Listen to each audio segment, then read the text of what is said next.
안녕하세요. 저희는 도시환경팀의 발표자 응용통계학과 14기 어이정 사회학과 14기 이세원입니다.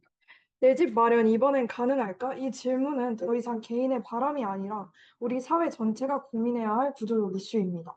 오늘 저희는 2025년 6월 27일 발표된 부동산 대책의 단기 정책 효과와 2018년 9월 13일 대책의 장단기 효과를 중심으로 정책이 실제로 집값 안정에 어떤 영향을 주었는지를 살펴보도록 하겠습니다.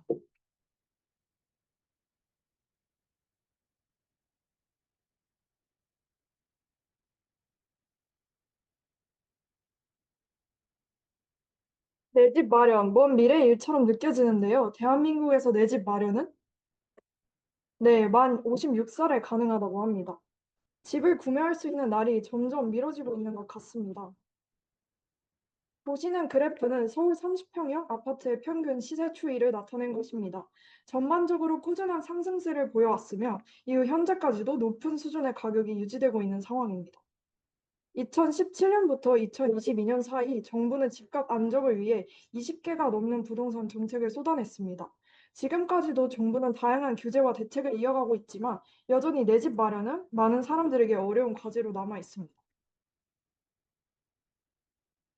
올해 6월 27일부터 시행된 주택담보대출 규제에 대해 말씀드리도록 하겠습니다. 이른바 주담대 주택담보대출 6억 제한으로 주목을 받았지만 실제로는 다양한 조건이 함께 변경되었습니다. 주요 내용은 다음과 같습니다. 첫째, 수도권 및 규제 지역에서 주택담보대출 한도가 최대 6억 원으로 제한됩니다. 이 주택 이상, 두 번째, 이 주택 이상 보유자는 해당 지역에서 주택 구입을 위한 대출 자체가 금지됩니다. 세 번째, 수도권 및 규제 지역에서는 전세 보증금을 활용한 갭 투자도 사실상 불가능해졌습니다. 다음으로 이 규제의 뉴스 키워드 변화, 유튜브 댓글 감성 분석, 단기 효과 순으로 살펴보겠습니다.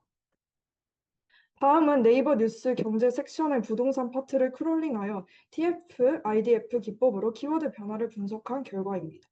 정책 발표 전에는 정비사업, 산업개발, 주택 공급 등 기존 재개발 공급 중심 키워드가 중심이었다면 정책 발표 후에는 대출 규제, 대출 한도, 전세 대출 등 금융 대출 관련 키워드가 크게 부각된 것을 확인할 수 있었습니다. 다음은 유튜브 댓글 감성 분석 결과로 넘어가겠습니다. 627 정책을 중심으로 실패 사례로 평가되는 2020년도 6월 17일 정책과 성공 사례로 평가되는 2018년 9월 13일 정책을 함께 비교했습니다. 정책별 세부 감성 비율을 비교해 봤을 때 올해 시행된 627 정책은 다른 정책들보다 부정적 반응 비율이 감소한 것을 알 수 있습니다. 해당 그래프는 좋아요 수를 반영한 가중 감성 점수 분포입니다. 좋아요가 많은 댓글일수록 감성 반영력이 커지도록 설계한 지표인데요. 왼쪽의 617, 오른쪽의 913 정책은 그래프가 왼쪽으로 길게 뻗어 있는 모습으로 부정적인 반응이 우세했음을 보여줍니다. 반면 가운데 627 정책은 상대적으로 긍부정이 혼재된 분포로 관심도 자체는 높았고 다양한 의견이 존재했음을 시사합니다. 앞서 말씀드린 바와 같이 이번 정책은 경기 과열 국면에서 시행된 사상 최대 규모의 규제로 내 집 마련을 바라는 이들의 기대감이 일정 부분 반영된 것으로 보입니다. 앞서 사람들의 반응을 살펴보았다면 이제는 실제 시장의 반응을 보겠습니다. 6.27 대책은 과열 양상을 보이던 시장을 진정시키기 위해 정부가 급하게 내놓은 규제 정책이었습니다. 화면의 그래프를 보시면 빨간 선이 정책 시행 시점입니다. 정책 발표 직후 매매 가격 지수 변동률, 매매 거래 활발 지수 등 주요 지표들이 급격히 하락한 것을 확인할 수 있습니다. 위 그래프는 서울 아파트의 일일 거래량 그래프인데요. 보시면 정책 시행 이전에는 일일 거래량이 높았으나 정책 시행 이후에는 300건이 채 되지 않는 모습을 볼 수 있었습니다. 또 아래 그래프는 아파트의 평당 가격선인데요. 이도 비슷한 경향을 보이고 있습니다. 즉 단기적으로는 과열 시장을 진정시키는 효과가 나타났습니다. 이 자료는 수도권 시군구별 한 달간 아파트 거래 규모를 보여줍니다. 6월에는 일부 지역에서 1조 원 이상 거래가 이루어졌지만 7월에는 5천억 원 이상 거래조차 거의 없는 등 전반적으로 거래 규모가 급감한 것을 확인할 수 있었습니다. 저희는 이번 627 부동산 정책이 실제로 효과가 있었는지 궁금했습니다. 하지만 대부분의 정책 효과는 6개월 이상의 관찰 기간이 필요하기 때문에 단기 효과만으로 판단하기 어려운 상황이었습니다.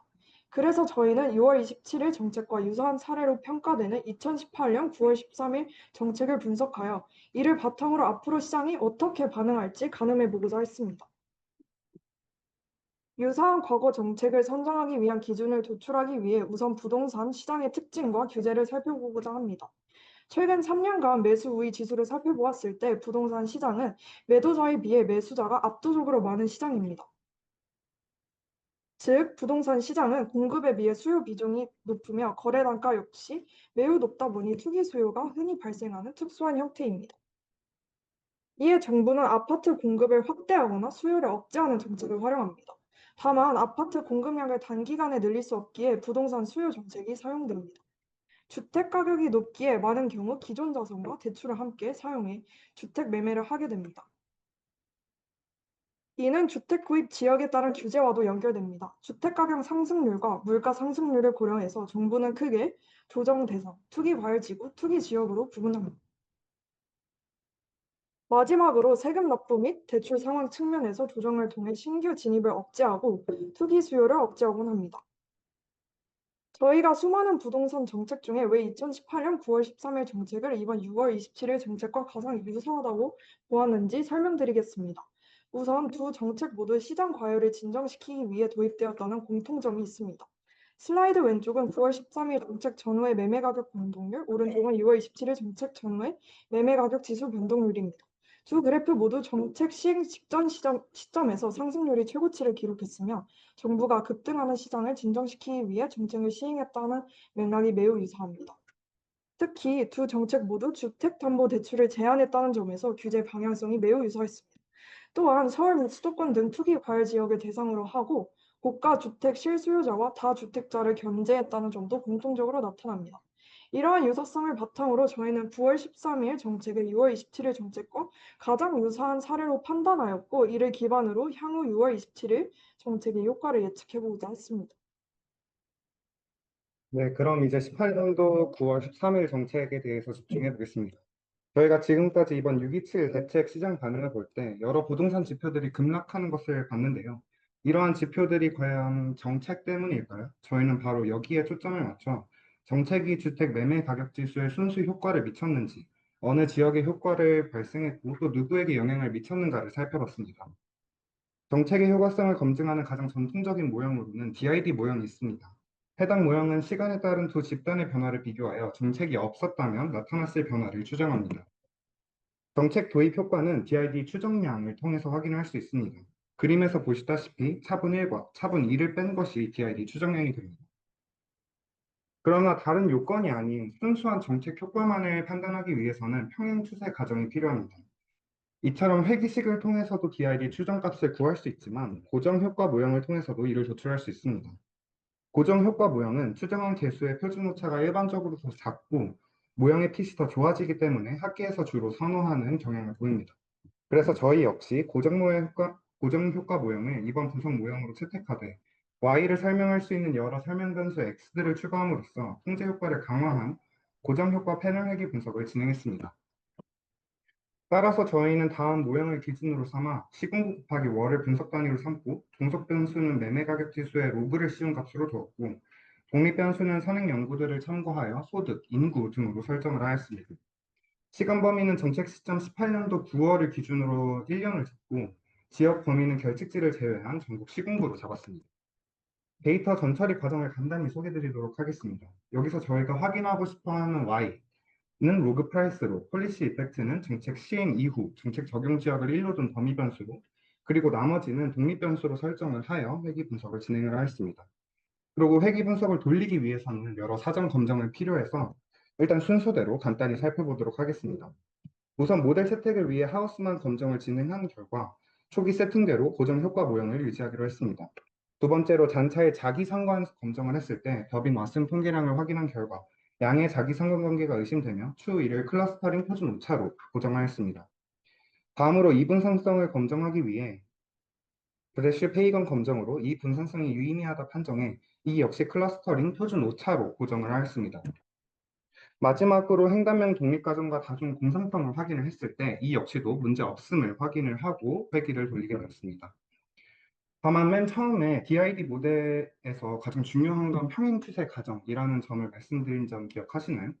저희가 다루는 이 두 집단의 그래프를 보시면 초기 과열지구인 처리 집단은 우상향하는 추세를, 통제 집단은 우하향하는 추세를 갖습니다.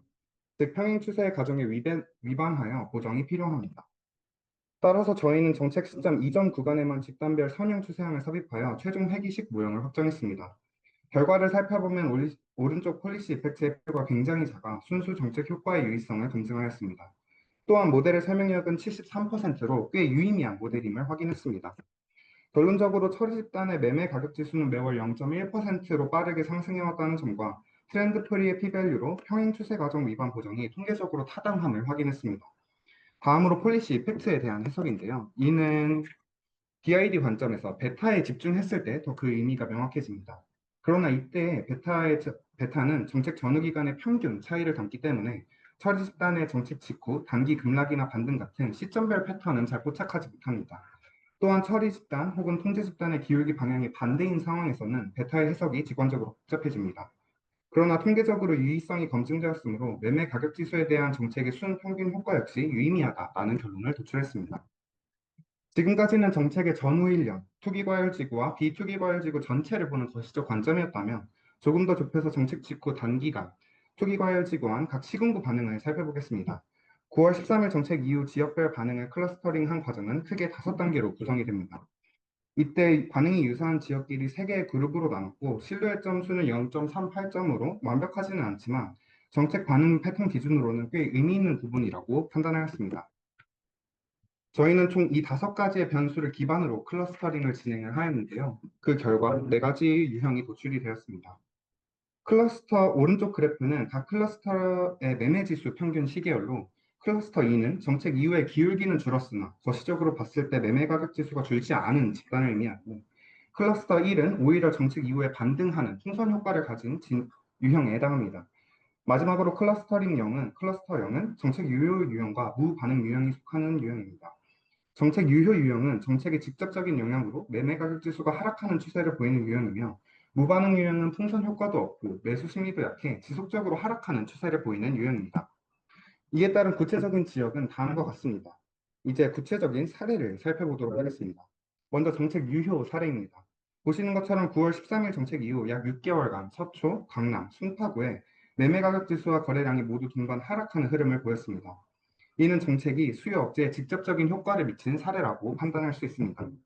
다음으로는 풍선 효과 사례입니다. 대표적인 예시로서 21년 1월 강남 부동산이 규제된 이후 경기 남부 비규제 지역으로 수요가 이동하며 가격이 상승했습니다. 한 달 후 이들도 규제 대상으로 묶이자 인근에 다시 수요가 이동하는 풍선 효과를 볼 수 있습니다. 9.13 대책 역시 풍선 효과를 확인할 수 있는 행정구역을 발견할 수 있습니다. 이들은 정책 직후 거래량이 급증하고 매매 가격 지수 역시 상승세로 전환된 지역들로 투자 수요가 유입된 흔적으로 확인할 수 있습니다. 그럼 이어 9.13 정책은 구체적으로 누구에게 영향을 미쳤는가를 살펴보기 위해 소득 구간별 자산 주담대 대출 비중을 분석했습니다. 이를 확인하기 위해 2가지 지표를 정의했습니다. 총 자산 중 주택담보대출 총액의 비율을 대출 의존도로, 이에 가구 비중을 곱해 정책 타격도 정도를 설정했습니다.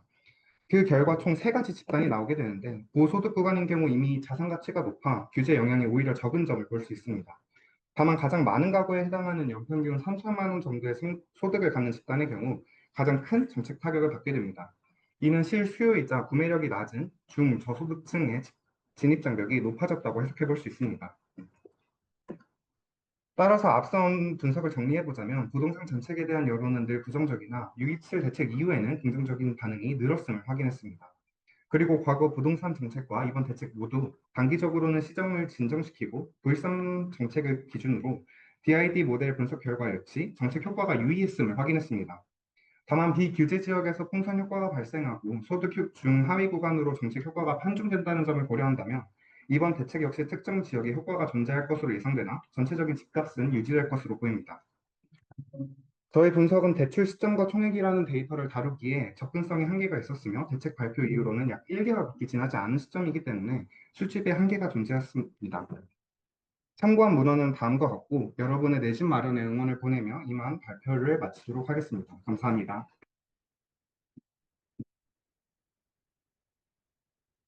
네. 안녕하세요. 저희는 CGM 데이터를 활용한 혈당 변화 패턴 분석 및 인슐린 센시티비티 종량화에 대해 발표하게 된 의료팀 여준호 신태희입니다. 네, 목차는 다음과 같습니다. 네, 우선 타입 1 다이아베티스 1형 당뇨병은 췌장 속 베타세포에 문제가 생겨 인슐린을 거의 생산하지 못하는 질환입니다. 인슐린은 식사 후 증가한 혈당을 낮춰 혈당 항상성을 유지하는 데 핵심적인 역할을 합니다. 그래서 자체적으로 적당량의 인슐린을 생산하지 못하는 1형 당뇨병 환자들은 인슐린 펌프 등을 활용하여 외부에서 주입해 주어야 합니다. 최근에는 지속적으로 적절한 용량을 조절하기 위해 혈당량을 체크할 수 있는 CGM이라고 불리는 연속 혈당 측정기를 함께 사용하기도 합니다. CGM은 피부 아래 센서를 삽입하고 혈당 측정 데이터를 기기에 전송하여 실시간으로 확인할 수 있도록 해줍니다. 예를 들어서 여기 이렇게 피크가 있는 곳에 아침, 점심, 저녁 식사로 인한 혈당 증가를 볼 수 있습니다. 따라서 이러한 급격한 혈당 증가폭을 줄이기 위해서는 혈당이 증가하기 전에 가리키는 화살표 위치에서 인슐린을 주입하는 것이 좋습니다. 혈당은 일반적으로 위와 같은 패턴을 보입니다. CGM을 활용한 시스템은 인슐린 주입량을 보다 정밀하게 조절할 수 있도록 도와주지만 여전히 인슐린을 얼마나 언제 주입해야 할지는 환자 본인의 경험과 추정에 의존하는 경우가 많습니다. 맞춤형 인슐린 투여 전략을 위해서는 주요 개념으로 저희 주제이기도 한 인슐린 센시티비티가 있습니다. 인슐린 센시티비티란 우리 몸이 인슐린을 얼마나 민감하게 반응하는지를 의미하며 높을수록 적은 양의 인슐린으로도 혈당을 효과적으로 조절할 수 있지만 낮으면 더 많은 인슐린을 필요하게 됩니다. 인슐린 센시티비티는 개인마다 차이가 있기 때문에 이를 정확히 파악하는 것이 혈당 관리를 최적화하고 저혈당이나 고혈당 같은 위험을 줄이는 데 매우 중요합니다. 이러한 인슐린을 주입할 때는 총 투입량을 계산해야 하는데 이를 계산하기 위해선 첫 번째로 그 시점에 베이설과 볼루스 인슐린 두 값을 더해줍니다. 여기서 베이설이란 인슐린 펌프에 자동으로 지속적으로 주입되는 기본량이고 볼루스란 식사의 특정한 상황에 따라 추가로 주입되는 인슐린입니다. 그리고 인슐린은 주입 즉시 효과가 있는 것이 아니고 듀레이션이 있기 때문에 과거에 주입된 인슐린이 현재 시점에 영향을 줄 수 있다는 점을 고려하면 인슐린 액션 커브를 반영해 더하여 계산할 수도 있습니다. 따라서 본 연구에서는 다음을 목표로 하였습니다. 첫 번째, 혈당이 인슐린 주입, 탄수화물 섭취, 심박수 변화에 따라 어떻게 반응하는지 분석하고 두 번째, 참가자별로 인슐린에 대한 혈당 민감도를 계산하여 수치화하며 세 번째로 이를 통해 인슐린 센시티비티에 따른 개인별 혈당 반응 차이를 분석하여 파악합니다. 이제 사용한 데이터에 대해 말씀해 드리도록 하겠습니다. 총 세 가지 데이터를 사용하였는데 CGM 데이터에 대해 각자 다루고 있는 변수들이 다양하고 이를 통해 해석하는 부분들이 많은 것을 위주로 활용하였습니다. 첫 번째는 PEDAP입니다. PEDAP는 총 102명의 2세부터 역세까지의 1형 당뇨병 환자들을 대상으로 CGM 기기 교육을 받은 보호자들을 통해 13주간 측정을 누적하여서 나타낸 데이터입니다. 위 그래프는 PD 환자 중에 한 명을 하루 동안 임팩티브 인슐린 CGM 변화에 대한 데이터 시각화를 계략적으로 나타낸 것인데요. 이 데이터는 혈당, 인슐린 투입, 탄수화물 섭취에 대한 개인별 데이터를 함께 포함하고 있어서 위와 같은 변화량의 상호관계를 알 수 있습니다. 두 번째는 브리티원디입니다. 브리티원디 데이터셋은 성인 1형 당뇨병 환자 12명을 대상으로 실생활의 환경에서 최대 6개월간 수집된 혈당 기록, 인슐린 투입량, 탄수화물 섭취량, 스마트워치 활동, 심박수 데이터 등을 활용하고 있습니다. 해당 데이터는 12명 중에 이제 3명을 가져와서 시간에 따른 혈당 추이를 나타낸 그래프입니다. 개인마다 편차는 존재하지만 초반에 보여드린 것과 같이 모두 10시쯤에 혈당이 가장 낮고 이후 증가하는 추세를 보입니다. 세 번째는 휴파입니다. 본 데이터는 25명의 성인 당뇨병 환자를 대상으로 약 2주간 연속적으로 데이터를 기록한 데이터셋입니다. 시즌뿐만 아니라 스마트워치를 통해 얻은 심박수, 걸음수, 수면 시간, 칼로리 소모량 등도 포함되어 있어 베이설과 볼루스 인슐린 각각 분리하여서 제공하여 줍니다. 이건 휴파 데이터 예시로 이제 한 명의 데이터를 시각화한 것인데 탄수화물 섭취한 후에 일정 기간이 지난 후 혈당이 상승하고 걸음수가 높을 때는 낮은 혈당을 유지하는 것을 볼 수 있습니다. 다음으로 저희가 이제 본격적인 인슐린 민감도 분석을 위해서 선형 혼합 모형을 적용하였습니다. 이제 LMM으로 간략하게 얘기하겠습니다. 그림을 보시면 좌측 2, 3, 4분면은 고정 효과만을 반영한 단순 회귀 모델을 보여줍니다. 이는 단일 표본에 대해서는 하나의 회귀선을 설명할 수 있지만 여러 표본이 반복적으로 측정된 경우에는 개인 간 차이를 반영하지 못해서 전체 경향을 왜곡할 수 있습니다. 반면 우측 1, 4분면 같은 경우는 LMM은 랜덤 절편과 랜덤 기울기를 반영해서 각 환자의 반응 차이를 모델에 포함시킬 수 있습니다. PDAP는 102명의 환자에 대해 시간대별로 반복 측정한 혈당 수치를 포함하고 있으므로 환자 간 이질성을 랜덤 효과로 반영하는 LMM 분석이 적합하다고 판단하여 진행하였습니다. 선형 혼합 모델은 인슐린 값, 탄수화물 값, 그리고 두 개를 곱한 값 세 개를 주요 설명 변수로 두어 구성하였고, 종속 변수는 이제 일정 지연 후 혈당 변화량입니다. 그래서 Z 인스트 토탈은 이제 시간 J에서 개인 I가 받은 총 인슐린량을 정규한 것이고, Z 카본은 탄수화물 섭취량, Z 인슐린 곱하기 카본은 이 둘의 상호작용항입니다. 베타 제로 1, 2, 3는 믹스 이펙트 계수로 전체 참가자 공통의 평균적인 혈당 반응을 나타내고 개인차를 반영하기 위해 U0I, U1I, U2I라는 랜덤 이펙트항을 추가했습니다. EIJ는 오차항입니다. 이러한 LMM을 적용하기 위해 우선 PEDAP 데이터셋에서 각 환자에 대해 CGM, 베이설 레이트, 볼러스 인슐린, 탄수화물 섭취량, 그리고 측정 시각을 확보하였고 원본 데이터에서 결측치가 많았기 때문에 모델의 안정성과 정확성을 높이기 위해 최근 10일치의 데이터를 선택하여 분석에 사용하였습니다. 해당 데이터셋의 경우 데이터가 5분 간격으로 측정 기록되므로 0분부터 최대 120분까지 총 25개의 시차 데이터를 구성하였습니다. 본 모델은 PEDAP 100여 명의 환자를 개별로 반복해서 학습을 시켰으며 그 결과 유의한 p-value를 가진 레그가 존재하는 환자들을 식별하였고 그 식별된 환자들을 시간대별로 합산하는 것을 전체 참가자에 대해 반복 수행함으로써 전반적인 시간 지연 효과와 혈당 반응 패턴을 분석하였습니다. 두 번째는 기존 LMM 모델의 이펙티브 인슐린, 즉 시간에 따른 인슐린 실제 적용 효과를 반영 과정을 보여드리도록 하겠습니다. 기존 모델에서는 단순히 인슐린 토탈 레그를 사용했기 때문에 인슐린 체내에서 일정 시간 서서히 작용한다는 인슐린 액션 커브 특성을 반영하지 못하였습니다. 이에 따라 단순히 두 가지 인슐린을 더한 대신에 이펙티브 인슐린 함수도 도입하여 모델 도출을 진행해 보았습니다. 우선 첫 번째 모델은 15분 이후부터 시각화를 진행하였고, 그 결과 인슐린은 50분에서 탄수화물은 35분에서 혈당량 변화에 영향을 미치는 레그가 가장 크다는 것을 알 수 있었습니다. 추가적으로 초반 10분까지는 p-value가 무의미한 수준이라서 시각화나 분석에서 제외하였는데, 이는 인슐린이 투입된 지 얼마 안 되었기 때문에 호르몬이 수용체에 인식되어 작용하기에 너무 짧은 시간이기에 혈당 변동에 영향을 미치지 못하였기 때문이라고 생각이 됩니다. 그리고 이펙티브 인슐린을 고려한 두 번째 모델은 15분에서 120분 사이의 레그로 시각화를 진행하였고, 이번에는 인슐린은 40분, 탄수화물은 45분에서 가장 크다는 것을 확인했습니다. 그러나 탄수화물 양이 그래프에서 감소해야 되는 경향이 아닌 변동하고 있고, 이들의 베타 값들을 차후 분석에도 대입해본 결과 유의미한 값이 도출되지 않았습니다. 이 과정에서 좌측에 나와 있는 저 식을 반영하게 되는데, 하이퍼패러미터 값을 조정할 시에 더 나은 결과가 나올 여지가 있지만, 이 상태의 데이터로는 해석 자체가 직관적이지 않아서 사용하지 않기로 결정하였습니다. 따라서 이와 같은 혈당량 변화에 대한 이펙티브 인슐린을 고려하지 않은 LMM 모델을 위주로 분석하였습니다. 다만 회귀식 과정에 대한 잔차 정교성 등을 만족시키지는 못하였고, p-value와 같은 확률 지표를 신뢰할 수 없기에 베타 값을 활용한 인슐린에서 50분과 컬벤의 35분이라는 최대 효과 타임래그만을 가지고 시계열 모델을 활용하기로 했습니다. 우선 시계열 모델링의 경우 혈당은 시간에 따라 자기 순간성을 가지며 인슐린이나 탄수화물 섭취의 효과가 지연되어 나타나는 특성이 있기 때문에 단순 회귀로는 민감도 계속 추정이 왜곡될 수 있습니다. 이를 보정하기 위해 아리마 계열 모델인 아리마 X 모델을 활용하였고 모형의 설계는 다음과 같습니다. 모델에서 타깃 변수는 1차 차분된 CGM 값으로 정의함으로써 비정당성을 제거했습니다. 데이터는 5분 단위로 측정되었고 하루 주기를 반영하기 위해서 K는 뜰린 프리의 항을 예상 변수로 추가하였습니다. 이는 전통적으로 사리마 모델보다 더 전형적이고 안정적으로 주기성을 설명할 수 있는 장점이 있습니다. 수정하고자 하는 핵심 계준은 바로 감마1 인슐린 민감도 계수입니다. 그래서 얘를 정확하게 추정하기 위해서 전체 환자에 대해 트레이닝 테스트 스플릿을 적용한 뒤에 전체 구간에 대해서 재적합을 수행하고 최종적으로 감마1의 추정치를 저장하였습니다.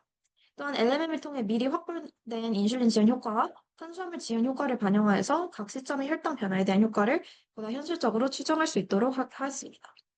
잔차 진단 결과 좌측의 ACF랑 PACF 플롯을 보면 잔차의 대부분이 실내 구간 안에 존재하며 특정 시점에서의 유의한 자기성관이 관찰되지 않았습니다. 우측의 QQ 플롯에서도 확인할 수 있듯이 잔차가 정규 분포의 이론적인 분위수에 가깝게 정렬되어 있어서 정규성 가정을 만족한다고 볼 수 있습니다. 이 두 그래프는 실제 혈당 변화량과 모델의 예측값을 비교한 그래프로 보시다시피 위쪽의 모델은 인슐린 센시티비티의 절대값이 0.19로 커서 전반적으로 실제 변화 패턴을 안정적으로 추정하고 있으며 예측값이 실제 값과 가깝게 움직이는 모습을 확인할 수 있습니다. 하지만 아래 그래프에서는 인슐린 센시티비티의 절대값이 작고 거의 0에 가깝기 때문에 레시듀얼의 영향이 넓고 요동이 더 큰 모습을 보이고 있습니다. 다음은 개인별 인슐린 민감도와 개인 특성 간의 상관관계를 두 가지 모델에서 비교한 결과입니다. 먼저 엘레멘 모델에서는 인슐린 민감도와 가장 높은 양의 상관관계를 보였지만 P가 0.07로 통계적으로 유의미한 수준은 아니며 다른 변수들은 비교적 상관이 낮거나 거의 없었습니다. 반면 CDR 모델에서는 나이와 BMI가 각각 P 0.03, 0.05로 통계적으로 유의한 양의 상관관계를 보여서 나이가 많거나 BMI가 높을수록 인슐린 센시티비티가 높은 경향을 보입니다. 즉, 이는 CDR 기반 접근이 엘레멘보다 개인의 인슐린 반응 특성을 더 정교하게 반영할 수 있음을 시사합니다. 다음으로는 심박수의 변화가 혈당에 어떤 영향을 미치는지입니다. 심박수가 증가한다는 것은 혈액순환이 활발해져서 영양소와 인슐린이 더 빠르게 조직에 공급될 가능성이 있다는 뜻이기 때문에 심박수 상승이 혈당 변화와 밀접한 관련이 있다고 가정하였습니다. 심박수와 혈당의 관계를 정확하게 분석하기 위해서 먼저 스텝스가 심박수에 미치는 선행 영향을 총자했습니다. 걸음수가 증가하면서 심박수도 증가하지만 이는 단순한 신체 활동의 영향일 수도 있기 때문에 걸음수의 영향을 뺀 순수한 심박수 변화를 분석했습니다. 또한 자기 성능과 걸음수가 심박수에 미치는 시차 효과를 고려한 ARX LMM 분석에서는 심박수는 자기 상관성이 매우 강했고 걸음수가 심박수에 미치는 영향은 동 타임스텝에서만 유의미하게 나타났습니다. 이는 걸음수의 영향은 순간적이고 제한적이며 심박수 자체가 탄수화물 섭취 시점이 뚜렷이 상승하는 경향이 있고 결국 인슐린 센시티비티 및 혈당 변화와 연결된 가능성이 있음을 시사합니다. 그래서 스텝스가 0이 아니면 무의미하다는 점에서 각 참가자별로 HRT는 알파 플러스 베타 곱하기 스텝스 T 곱하기 ET라는 모형을 적합할 수 있고 점차 ET를 걸음수 보정된 하트레이트로 사용했습니다. 그리고 탄수화물 섭취 시점과 15분 전에 보정된 심박수 분포를 비교한 결과 총 427쌍의 데이터에서 보정된 심박수는 T0에서 평균 0.40, 15분 전에는 마이너스 0.58로 나타나 통계적으로 매우 유의한 결과가 나왔습니다. 즉, 걸음수의 영향을 제거하고도 탄수화물 섭취 직전이 15분 전보다 유의미하게 높다는 결론을 내릴 수 있습니다. 다음으로 혈당 변화와 관련된 인슐린과 심박수의 상대적 영향을 비교하기 위해 LM을 구성했고, 모델은 각 변수에 대해 서로 다른 레그를 적용해서 심박수가 어느 시점에 혈당에 가장 큰 영향을 미쳤는지를 관찰하는 것을 핵심 목표로 하며, 이를 통해 심박수와 인슐린이 시간 지연에 따라 혈당 변화에 미치는 영향을 개인별로 고려하면서 분석할 수 있었습니다. 특히 인슐린을 운반하고 있는 역할을 하는 심박수가 혈당에 미치는 영향을 분석하기 위해서 탄수화물 섭취 여부에 따라 두 조건으로 나누어 실험을 수행하였는데 좌측은 이제 탄수화물 섭취 여부를 고려하지 않은 결과로 심박수 증가에 따라 혈당이 상승하는 양의 성형 관계가 나타났습니다. 즉 이는 심박수 증가가 포도당 합성을 촉진하는 경향을 반영한 것으로 해석됩니다. 반면 우측 그래프는 탄수화물 섭취 조건을 반영한 결과로 심박수가 높을수록 혈당이 낮아지는 음해선형 관계가 나타났습니다. 즉 탄수화물 섭취 하에서는 심박수 상승으로 혈액속에 존재하는 인슐린의 수송을 증가시켜서 혈당을 낮추는 데 기여하기 보장적 기전으로 작용했을 가능성을 시사합니다. 그래서 결론적으로 이번 프로젝트에서는 혈당 변화에 영향을 주는 주요 요인들을 레그를 고려하여 분석하고 이러한 요인들이 개별적 특성과 어떻게 연결되는지 살펴보고자 했습니다. 우선 인슐린 투여와 탄수화물 섭취가 혈당 변화에 미치는 시간 지연 효과를 분석하기 위해 LMM을 활용하였고 분석 결과 인슐린 투여 후 약 50분, 탄수화물 섭취 후 약 35분 시점에서 각각 혈당 변화에 가장 큰 영향을 미치는 것으로 나타났습니다. 그래서 이 두 변수 모두 특정 시간에서 최대 효과를 보인 뒤 점차 감소하는 패턴을 보였으며 인슐린은 유의미한 혈당 강화 효과, 탄수화물은 혈당 상승 효과를 보였습니다. 이는 기존 연구에서 알려진 결과와도 잘 부합합니다. 다음은 인슐린 센시티비티와 신체 특성 간의 연관성을 분석했고 LMM 기반 분석에서는 몸무게, 시계열 기반 모델에서는 나이와 BMI가 인슐린 센시티비티와 약한 상관관계를 가지는 것으로 나타났습니다. 이는 기존의 터로 데일리 인슐린 리ኳ어먼트 계산 방식과도 맥락적으로 일치한다고 볼 수 있습니다. 마지막으로 탄수화물 섭취 이후 나타난 심박수 변화와 그에 따른 인슐린 효과를 살펴보았습니다. 분석 결과 탄수화물 섭취는 유의미한 심박수 상승을 유발했고 이로 인해 단기적으로 인슐린의 작용 속도가 빨라져 혈당 강화 효과가 증대되었습니다. 즉 심박수의 상승이 일반적으로는 혈당 상승을 유도할 수는 있지만 탄수화물 섭취 직후에는 오히려 혈당 감소와 연관될 수 있습니다. 또한 이는 기존 문헌에서 보고된 바와 유사하게 운동 혹은 활동에 따른 혈류 증가와 인슐린의 분포 및 작용을 촉진할 수 있다는 결과에도 부합합니다. 그래서 이번 연구를 통해 얻은 인사이트를 바탕으로 향후 개선 방향을 다음과 같이 제시할 수 있습니다. 첫 번째로는 기존에는 인슐린 투입량을 인슐린 탄수화물 비율이나 몸무게를 기반으로 계산하는 단순한 방식이 주로 사용되는데, 하지만 본 프로젝트에서는 LMM, 사리마 등 통계적 모델을 활용하려 인디비주얼 인슐린 센시티비티를 보다 정교하게 추정할 수 있었습니다. 이를 통해 개인의 생리적 특성을 반영한 맞춤형 인슐린 투여 전략이 수립 가능하며 기존 방식보다 더 안전하고 효과적인 혈당 관리에 기여할 수 있을 것으로 기대됩니다. 하지만 하루 중 시간대별 변화, 운동량, 스트레스, 수면 등 인슐린 반응에 영향을 줄 수 있는 다양한 상황적 요인을 반영하지 못했기 때문에 향후 연구에서는 이러한 요인들을 체계적으로 수집하고 모델에 반영함으로써 시간대별, 상황대별로 동적으로 변화하는 인슐린 민감도를 파악할 수 있을 것이라 생각됩니다.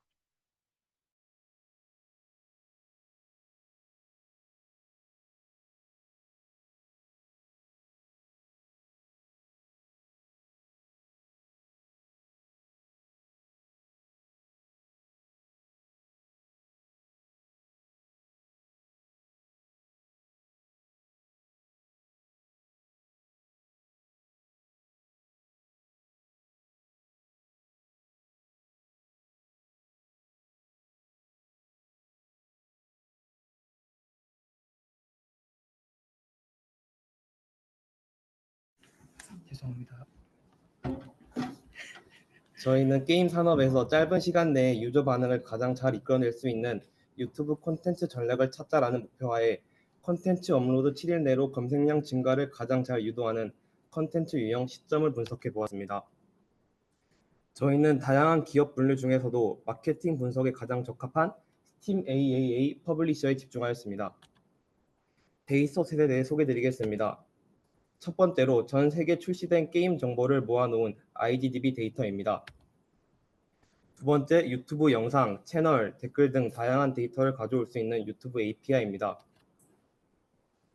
해당 사진은 유튜브 API에서 추출한 변수들입니다. 마지막으로 검색량을 보여주는 구글 트렌드 API입니다. 다음은 퍼블리셔 클러스터링을 위해 전처리 과정입니다. 그리고 차후 설명할 MEITS 분석을 위한 데이터셋입니다. 다음은 데이터 분석입니다. 먼저 퍼블리셔 분석에 대해 설명해 드리겠습니다. 인트로덕션에서 언급한 AAA, AA, 인디 등의 구분은 퍼블리셔 규모, 자본력에 기반한 분류일 뿐 마케팅 전략이나 포트폴리오의 구성의 차이까지는 설명해 주지 않는다는 점에서 한계가 있습니다. 저희는 퍼블리셔가 보유한 게임의 특성들을 기준으로 클러스터링을 진행하여 이를 통해 포트폴리오 구성 유형을 먼저 도출한 뒤 유형별 마케팅 전략 분석을 진행하였습니다. 퍼블리셔별 게임 수, 장르 다양성, 평균 베이즈 점수 등을 사용하였고요. PCA 분석을 위해 모든 피처는 정량화 과정을 거쳤습니다. 특징적으로 다양성을 계산하는 데에는 셰넌 엔트로피, 평점을 계산하는 데에는 베이즈 점수를 사용하였습니다. 그 외에도 피처 처리를 위해 사용한 방식입니다. 셰넌 엔트로피와 베이즈 레이팅에 대한 설명은 시간상 생략하도록 하겠습니다. 앞선 피처 정량화 과정을 거친 후 군집 개수를 알아보기 위해 엘보 메소드를 사용하였고 K는 3을 택하였습니다. 각 군집의 특성을 자세하게 파악하기 위해 각 PCA 축에 대한 세부 분석을 진행하였습니다. 각 PCA 컴포넌트별 가장 높은 기여를 하는 상위 5개의 변수를 뽑아보았습니다.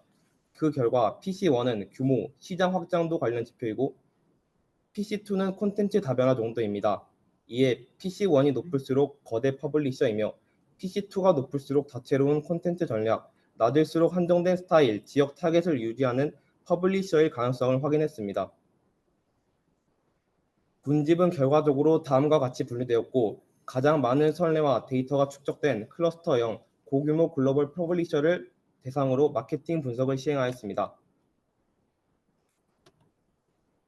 다음은 컨텐츠 유형에 따른 분석입니다. 컨텐츠 유형 분석의 출발점입니다. 콘텐츠 유형별 마케팅 효과를 알기 위해서는 개입 전후 차이 그리고 유형 간 차이를 분석해야 합니다. 이 두 가지 동시 분석을 위해 저희는 믹스드 이펙트 ITS 모델을 사용했습니다. ITS 진행 전 시계열에 따른 검색량 분포를 플롯에서 확인하였습니다. 모두 콘텐츠 공개 직후 관심도가 증가하지만 콘텐츠 유형별로 베이스라인이 다른 것이 확인됩니다. 이에 따라 믹스 이펙트 ITS의 필요성이 확인되었습니다. 컨텐츠 유형은 다음과 같이 표에서 확인할 수 있습니다. 믹스 이펙트 ITS는 ITS의 응용으로 ITS에 대한 선행 이해가 필요합니다. ITS는 인터럽티드 타임 시리즈의 약자로 시간 흐름에 따른 추세 및 개입 효과를 분리해서 분석하는 회귀 분석의 방식입니다. 특정 이벤트가 발생하기 전후의 시계열 데이터를 통해 개입 사건이 실제 사건에 영향을 주었는지 확인 가능합니다. 믹스 이펙트 ITS는 콘텐츠마다 베이스라인 혹은 개입 효과가 다를 수 있다는 이질성과 계절성 등 외부 효과를 고려하는 ITS 모델입니다. 기존 ITS 모델은 슬라이드에 적어놓은 것 같습니다. 그래서 믹스 이펙트 ITS 모델을 사용하기 전 주요 가설 검증을 해야 되는데요. 이에는 선형성, 자차 독립성, 개입 전 추세 안정성, 그리고 랜덤 효과 정규성이 있습니다. 저희는 모두 이것이 적정 수준을 만족하는 것을 확인하였고 참고사항으로 가정 검증의 내용을 적어놨습니다. 다음은 MEITS의 결과입니다. 이렇게 소식만 봤을 때는 직관적이지 않아 따로 표를 통해 정리해봤는데요. 먼저 ITX의 핵심인 인터벤션, 즉 컨텐츠별 개입 전 검색량입니다. 트레일러 영상의 개입 전 영상의 예상 검색량 수준이 20.96이었다면 다른 컨텐츠 모두 트레일러보다 높은 기존의 검색량을 보여줍니다. 다음은 컨텐츠별 개입 효과입니다. 트레일러 컨텐츠는 공개 직후 38.15만큼 검색량이 증가했고 다른 컨텐츠 유형들은 개입 효과가 상대적으로 낮은 것을 확인 가능합니다. 정리해서 전체적으로 컨텐츠 공개는 관심도 증가가 있고 컨텐츠 유형별 마케팅 효과는 트레일러가 가장 크고 게임 플레이 컨텐츠는 개입 효과가 가장 적은 것을 확인할 수 있습니다. 이에 대한 유의성 검증을 통해 회계식을 봐봤는데요. 디벨로퍼 컨텐츠 및 게임 플레이 콘텐츠의 P밸류가 0.05를 초과하는 것을 확인할 수 있습니다. 그럼 이들에 대한 판단은 불가능한가요? 하지만 두 콘텐츠의 개별 ITS를 통해 유의성 검증 시 P밸류는 0.05 미만의 높은 수준의 신뢰도를 보여줍니다. 이처럼 ITS에서 유의하지 않지만 MEITS에서 유의하지 않는 현상을 풀링 이펙트라고 합니다. 그룹 간 이질적이고 개입 효과가 평균화되면서 개별 그룹의 효과는 크지만 전체적으로 모델링하면 무효처럼 보이는 현상입니다. 이를 통해 앞에 언급했던 두 콘텐츠 모두 결과적으로 유의미했던 결과라고 볼 수 있습니다. 다음은 MEITS를 한 후 유형별로 시각화한 모습입니다.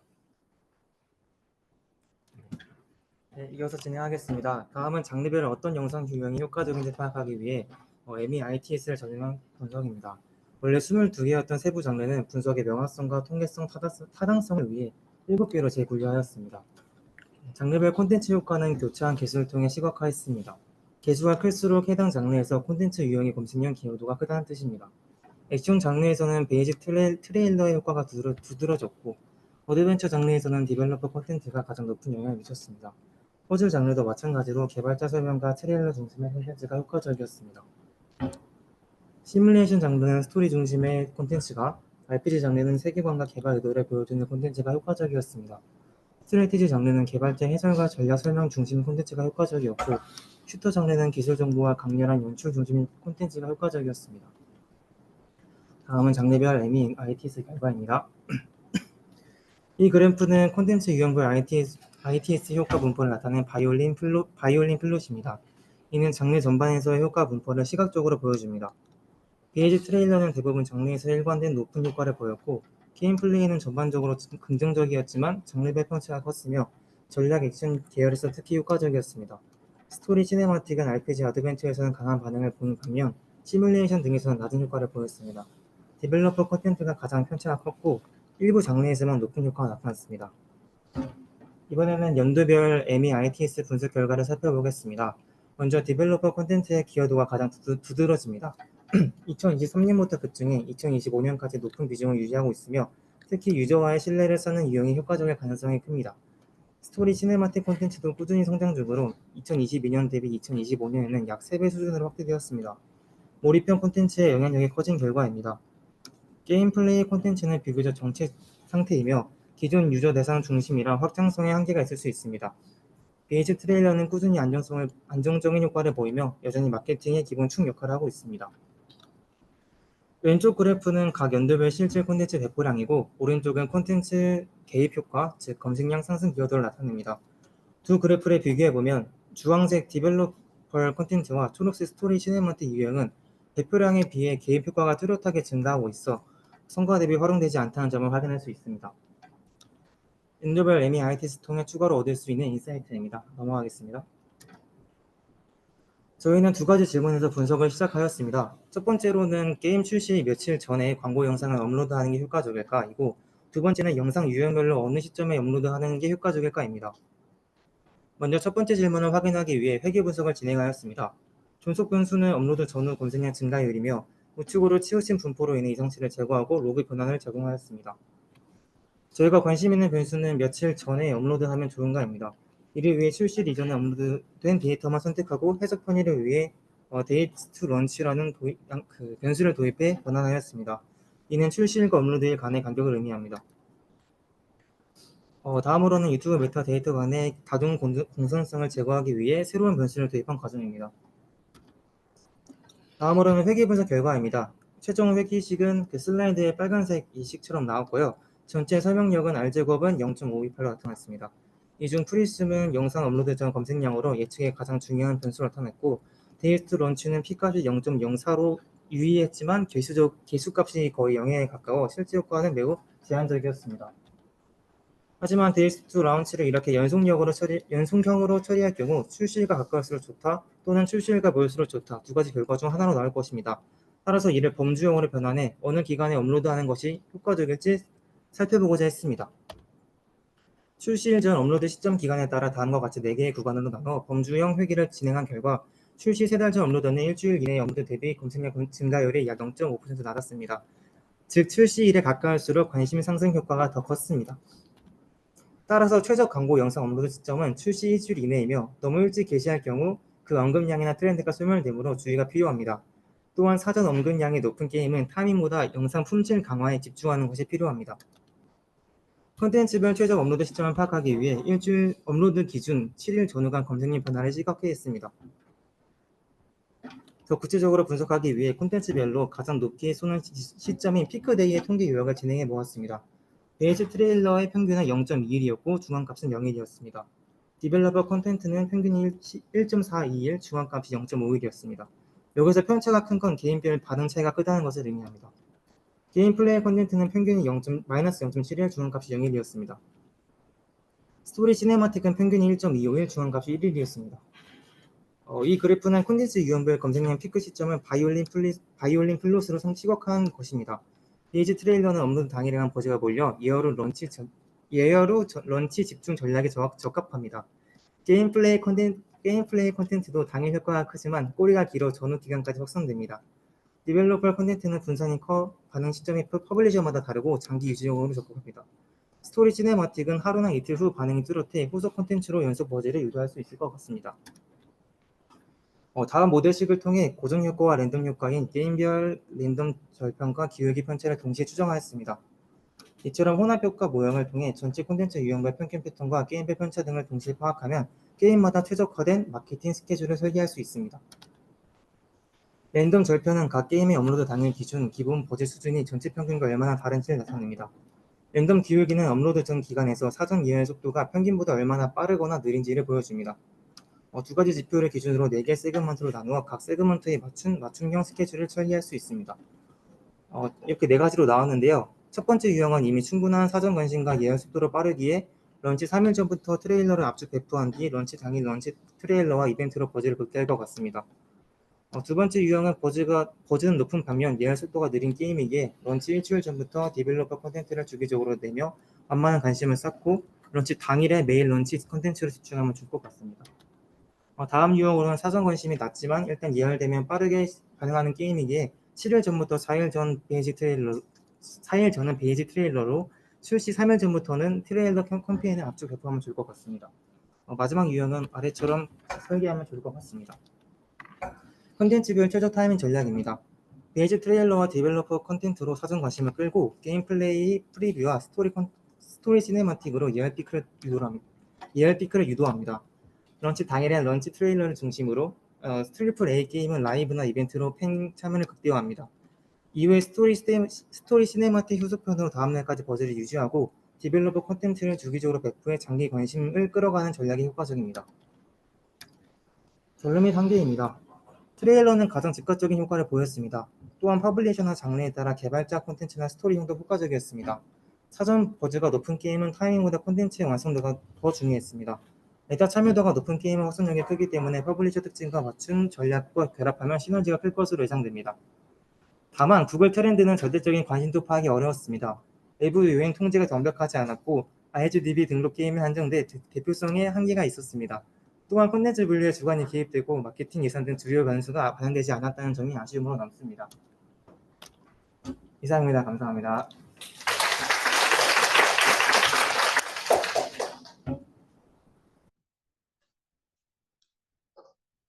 안녕하세요.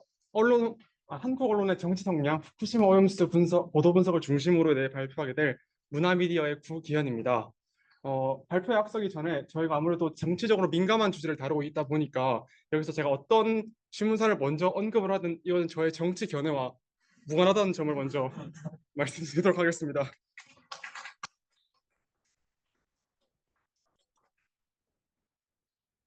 네, 목차는 다음과 목차가 아닙니다.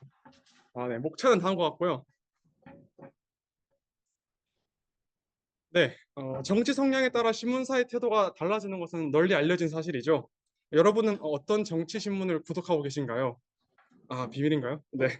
기술이 발전하면서 이제는 자신의 입맛에 맞는 뉴스를 계속 보여주기 때문에 현대인들은 자신만의 정치적 필터 버블에 빠지게 되는 문제점이 존재합니다. 더 큰 문제점은 자연스럽게 반복되는 언론 노출을 수용자가 무의식적으로 수용하면서 본인이 소비하고 있는 뉴스의 편향성 자체를 인식하지 못한다는 점입니다. 따라서 저희 조는 객관적인 데이터를 기반으로 신문사의 정치 성향을 분석하고자 합니다.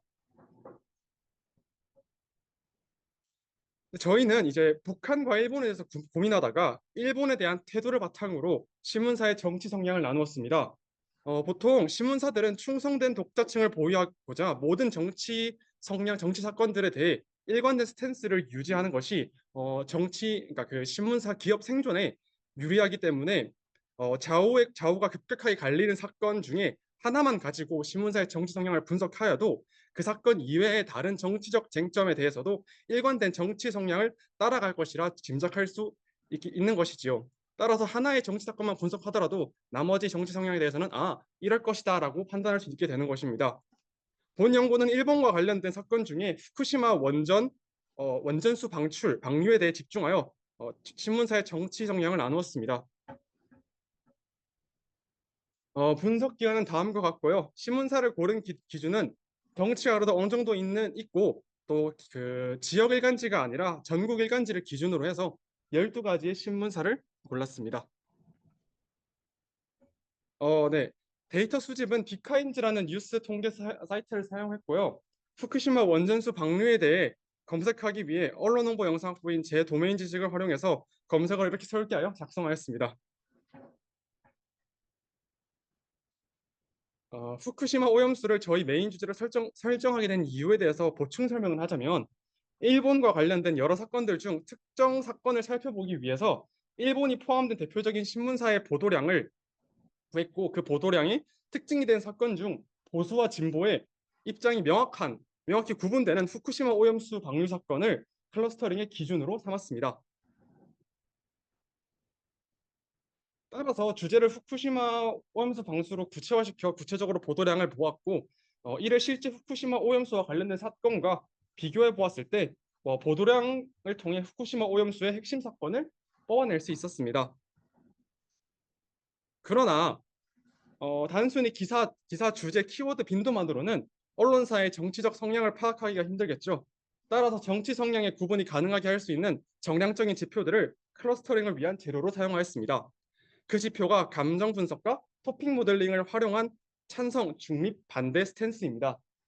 이 둘을 피처로 하여 신문사의 정치 성향을 클러스터링하였습니다. 따라서 기존에 알고 있던 보수 진보에 대한 정보는 클러스터링의 정보로 들어가지 않겠죠. 첫 번째 피처인 감정 분석에 대해서 설명드리도록 하겠습니다. KC 엘렉트라 감성 모델을 사용하면 단순히 감성 점수뿐만이 아니라 문맥을 고려해 문장이 함유하고 있는 감정의 카테고리까지 나눠준다는 장점이 존재합니다. 뭐 예를 들어서 걱정스러운이라는 카테고리의 몇 점, 뭐 고마운이라는 카테고리의 몇 점 이런 식으로 말이죠. 신문사의 기사 여러 가지 기사가 있겠죠. 그 신문사에 해당되는 기사의 하나의 감정 카테고리, 즉 그 점수를 구하였습니다. 앞에 감정과 더불어 저희는 클러스터링이 사용하고자 하는 두 번째 피처인 스탠스를 구하고자 하였는데요. 스탠스를 파악하는 것이 중요한 이유는 단순히 감정 분석만으로는 분석이 안 되기 때문입니다. 뭐 예를 들어서 이런 문장이 있을 수 있겠네요. 후쿠시마 오염수가 안전하지 않다고 하는 것은 괴담이다 라는 문장이 있으면 감정적으로는 괴담이라는 단어가 들어갔기 때문에 굉장히 부정적으로 볼 수 있겠지만 사실 이 스탠스는 후쿠시마 원전수의 방류를 옹호하는 입장이 되게 되는 것이죠. 따라서 스탠스 분석을 위해 우리는 감성 지표 외에 토픽을 추출하여 LLM에게 스탠스 판단을 맡겼습니다.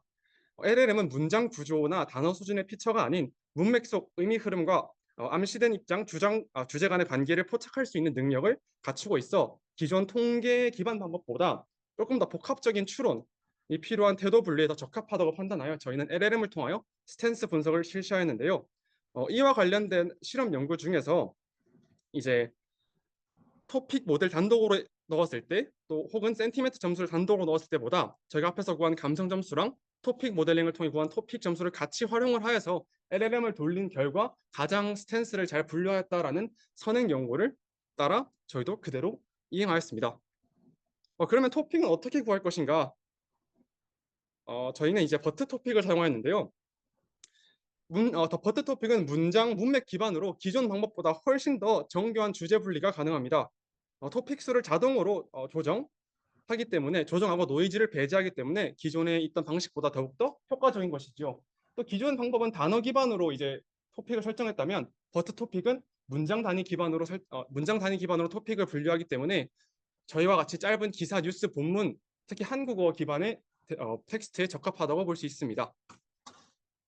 또 하나만 더 설명드리자면 버트 토픽은요. 문장의 문맥별로 이제 저기 보이시는 UMap이랑 HDB 스캔을 사용하여 저희가 미리 어떤 토픽을 미리 정하지 않더라도 선에 정하지 않더라도 알아서 클러스터링을 사용하여 토픽을 분류해주기 때문에 편한 장점이 있습니다. 네, 그리고 이제 뽑힌 이제 기사의 토픽들은 스탠스를 분류하기 위한 LLM의 입력 값으로 사용되는데요. 제가 앞에서 구한 감성 분석 점수랑 저희가 구한 토픽 키워드와 더불어 LLM 입력에는 전체 본문 텍스트, 헤드라인, 감성 분석 결과, 그리고 빅한지에서 제공하는 상위 50개의 주요 키워드를 함께 포함시켰습니다. 다음으로 저희는 LLM에게 단순히 데이터를 입력하고 결과를 받는 방식이 아니라 이제 체인 오브 스탠스라는 프롬프트 구조를 활용하였는데요. 간단하게 체인 오브 스탠스의 구조를 설명해 드리자면 어떤 기사의 본문에서 그 기사의 본문을 분석을 해서 거기에 주제를 뽑아내고요. 그 주제를 뽑아낸 그 주제에 따라서 이제 찬성, 중립, 반대가 어느 정도 확률로 들어갈지를 계산을 합니다. 또 그 다음 단계에서는 이 뽑아낸 주제의 찬성, 중립, 반대에 대해서 전체적인 문맥 맥락을 고려하여 이 기사는 찬성이다. 후쿠시마 오염수를 찬성한다. 후쿠시마 오염수를 반대한다. 중립이다. 라는 것을 전체적인 맥락을 기반의 다단계를 통해 스탠스를 나타내기 때문에 더욱더 정교한 추출이 가능하다고 보았습니다. 그리고 마지막으로 저희가 사용한 LLM에 대해서 설명드리겠는데 저희가 사용한 LLM은 네이버 클로버 X입니다. 아무래도 저희의 본문이 한국어 기반이기도 하고 프롬프터링을 한국어로 했기 때문에 그 기사 문맥상 그리고 기사의 그 한국의 정서를 잘 파악할 수 있는 네이버 클로버 X가 저희 LLM 분석에 제일 적합하지 않냐라고 판단을 해서 이제 해당 모델을 활용하게 되었습니다. 네, 이번 분석에서는 계층적 클러스터링을 사용했는데 그 이유는 크게 세 가지입니다. 첫째, 표본 개체수가 적기 때문입니다. 우리 데이터는 12개의 언론사로 구성되어 있기 때문에 K-민스처럼 대규모 대이터에 가정한 방법보다는 전체 거리 구조를 한눈에 바라볼 수 있는 계층적 클러스터링이 유리합니다. 둘째, 군집수를 사전으로 지정할 필요가 없다는 점입니다. 저렇게 그림을 통해 군집을 시각적으로 파악할 수 있기 때문에 군집을 직관적으로 사전에 정의할 필요 없이 파악할 수 있습니다. 마지막으로 결과 해석이 용이하기 때문입니다. 그림으로 시각화가 가능하기 때문에 각 언론사가 어떤 성향의 그룹에 묶이는지를 파악하기에 용이합니다. 따라서 저희는 하이어키얼 클러스터링을 이제 저희 분석 방법, 클러스터링 방법으로 사용하였습니다. 네, 군지파를 위해서 이제 저희는 스탠스와 감성 분석 두 가지를 피처로 사용하였는데요. 먼저 스탠스 분석을 통해 구한 기사의 별 찬성 반대 중립의 어떤 언론사가 있으면 기사에 찬성하는 기사, 중립인 기사, 반대하는 기사가 있겠죠. 그 비율을 계산하였고요. 또한 감정 분석은 저희가 앞에서 말한 그 감정 분석 모델을 사용한다면 11개의 그 감성의 카테고리가 나타나게 되는데 그거를 이제 저희는 PCA를 사용하여 두 가지 축으로 축소를 시켰습니다. 이렇게 하면 감정 변수를 여러 번 반영하는 문제를 줄이고 핵심적인 정서 패턴만 군집화할 수 있어 더 용이한 측면이 있었습니다. 데이터 전처리는 언론사별 기사 수가 다른 것을 고려하여서 스탠스 감성을 정교화, 표준화시켰습니다. 예를 들어서 조선일보나 뭐 동아일보의 기사 수가 하나는 400개, 하나는 500개이면 그걸 동일선상에서 파악하기에는 아무래도 무리가 있겠죠. 따라서 그 기사 수를 이제 표준화시키고 정교화시켜서 동일선상에서 비교할 수 있게끔 하였습니다. 따라서 그런 정보를 가지고 군집화를 시켰다고 보면 됩니다. 따라서 이제 초기에는 다양한 변수들의 조합으로 군집화를 시도하였으나 뭐 감정 단독으로 사용한 클러스터링도 있고 저희가 스탠스 단독으로 사용한 클러스터링도 있고 하지만 결과적으로는 이제 다음에 볼 수 있는 이 클러스터링 화면이 저희의 클러스터링 결과인데요. 저희는 이제 스탠스와 그 카테고리를 PCA로 축소한 두 축으로 축소한 그 피처를 사용하여서 최종적인 저희의 결과를 나타낼 수 있습니다. 여기서 이제 여기 보시면 맨 왼쪽에 동아, 중아, 조선, 조중동이라고 부르죠. 통상적으로 한국, 경량, 그리고 또 오른쪽에 보시면 한국, 경량, 한겨레가 묶인다는 점이 흥미로운데요. 아무런 정치적인 사전 지식 없이 도출한 저희의 결과가 일반적으로 사회에서 통용되는 언론사 그룹과 비교적 일치한다는 점이 굉장히 흥미롭습니다. 또한 조중동은요, 저기 왼쪽에 보이는 조중동은 후쿠시마 원전수에 대한 찬성 스탠스가 강했고요. 정부의 발표에 대해 굉장히 우호적인 경향이 강했습니다. 반면에 이제 한겨레, 한국일보, 경향신문은요, 원전에 대한 일본의 후쿠시마 원전의 방출에 대한 반대 스탠스가 굉장히 강했고요. 주로 이제 감성을 보면 비판과 우려 중심의 보도를 확인할 수 있었습니다. 이렇게 우리가 조중동, 한경이라 보통 부르죠. 이러한 두 클러스터링이 사회적으로 통용되는 결과가 어느 정도 일치하기 때문에 그것 자체로도 의의가 있지만 따라서 저희가 상대적으로 중간에 보이는 생소한 이러한 클러스터링에 대해서도 해석의 신뢰성이 생긴다는 장점이 있습니다. 그러면 잠깐 보면 저기 보이는 문화, 국민, 세계일보가 하나의 클러스터링으로 묶인 것을 볼 수 있는데요. 이들은 주로 이제 후쿠시마 원전수 방류에 대해서 찬성의 스탠스를 보여주고 있고 기사 전반적으로 차분한 톤을 보여주고 있습니다. 근데 여기서 더욱 흥미로운 점은 이 세 개 신문사가 저희 아무런 사전 지식을 주지도 않았는데 12개의 신문사 중에서 유일하게 종교적인 색채, 종교적인 후원을 받고 있는 그 신문사라는 것이 굉장히 흥미로운 점입니다.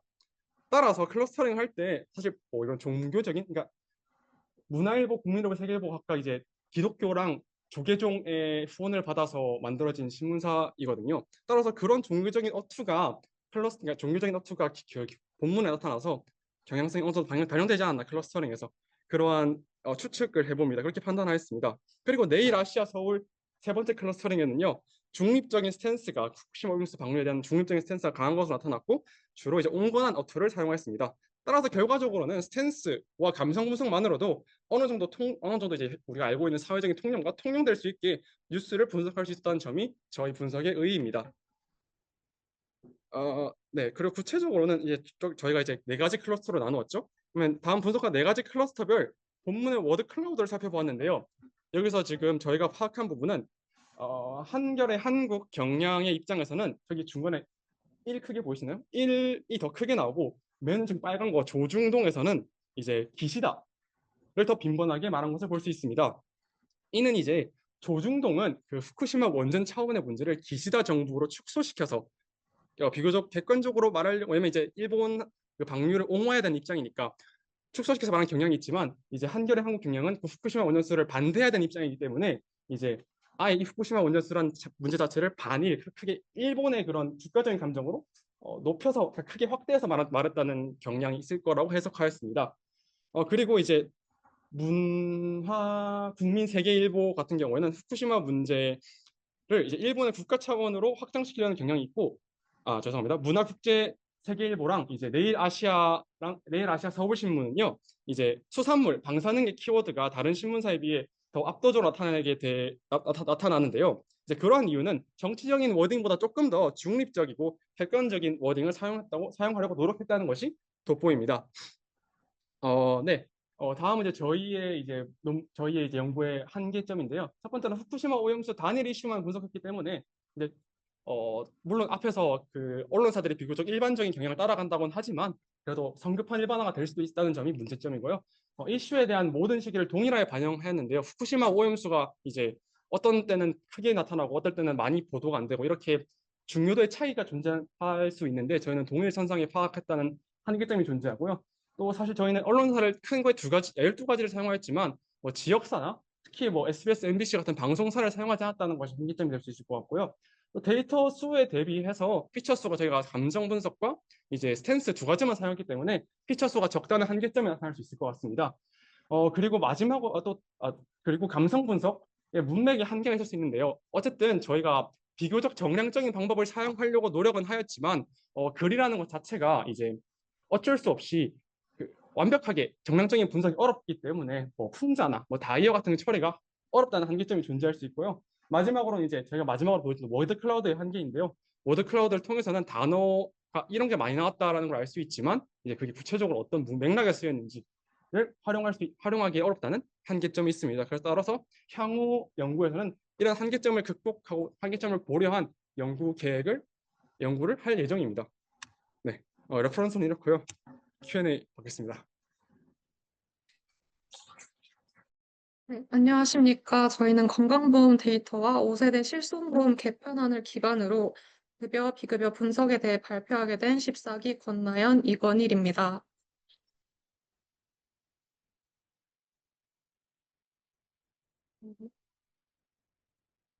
목표는 다음과 같습니다. 먼저 내용이에 필요한 건강보험 구조를 보겠습니다. 전체 의료비는 급여와 비급여로 나뉩니다. 그중 급여 의료비는 국민건강보험이 일부를 부담하고 나머지는 환자 본인이 부담합니다. 비급여 의료비는 건강보험이 지원하지 않으므로 실손보험이 일부를 지급합니다. 따라서 실손보험의 커버 범위는 급여 중 본인 부담금과 비급여 일부입니다.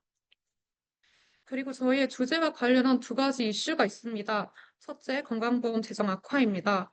보험연구원 보고서에 따르면 고령화, 의료 과잉 이용, 필수 의료 기피 현상이 겹쳐 건강보험 적자 우려가 커지고 있습니다.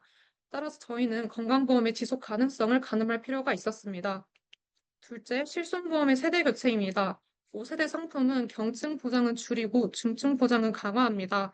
따라서 이 개편이 적절한지, 경중증 구분은 합리적인지 확인할 필요가 있었습니다. 관련 선행 연구도 두 편 확인했는데요. 왼쪽은 건강보험 재정 부담이 커질 가능성에 대해 지적하고 있고, 오른쪽은 실손보험의 구조가 의료비 완화에 기여하지 못한다는 점을 주장하며 실손보험의 구조가 개선되어야 함을 시사하고 있습니다. 따라서 저희의 분석 목표는 건강보험 데이터 기반, 실손보험 급여비 지출 예측, 그리고 산정특례 질환군의 적절성 검증입니다. 사용 데이터에 대해 설명드리겠습니다. 한국에서 질병분류 공식 기준은 크게 세 가지입니다. 22대 질병분류는 공단에서 의료비 통계를 낼 때 사용하는 분류 체계이고, KCD 코드는 국제질병분류를 기반으로 보건복지부가 제정한 질병분류 코드입니다. 그리고 그 사이에 연구 분석용으로 KCD 코드를 재분류한 298 질병분류가 있습니다. 즉 22대, 298 KCD 순으로 세분화되고요. 22대는 비급여, 298은 급여, KCD는 산정특례 판단 기준으로 쓰이고 있습니다. 또 5세대 실손보험에서는 중증 비급여 보장 대상이 산정특례 질환입니다. 따라서 298 질병 분류를 기준으로 22대 질병 분류, KCD 질병 코드뿐만 아니라 산정특례 대상 여부를 매핑한 데이터를 생성했습니다. 다만 산정특례 대상과 298 질병 분류는 1대1 대응이 되지 않기 때문에 298 질병 분류에 속한 모든 KCD 코드가 산정특례 대상이면 올, 일부만 포함될 경우에는 N으로 구분했습니다. 이것은 건강보험 통계연부 질병 통계 데이터입니다. 저희는 15개년치를 사용했는데요. 전처리 전에는 변수가 행과 열에 모두 있었고 데이터가 여러 시트로 나뉘어져 있었지만 전처리 이후 변수는 열, 관측치는 행으로 정리했습니다. 다만 298 질병 분류별 비급여 데이터는 공개되지 않아 22대 급여 데이터로 비급여 규모를 추정했습니다. 그 결과 비급여 지출 상위 10개 질환군이 급여에서도 상위권임을 확인했습니다. 또한 산정 특례가 캐시 리포트 기반 급여 자료로 관리된다는 점에서 이후 급여 데이터로 계산한 위험 스코어는 중증 질환 구분에서 충분한 기준을 제공한다고 생각했습니다. 결론적으로 저희가 전처리 이후 가지게 된 변수는 다음과 같습니다. 그럼 먼저 급여에서 실손보험 측 지출액을 예상해 보겠습니다.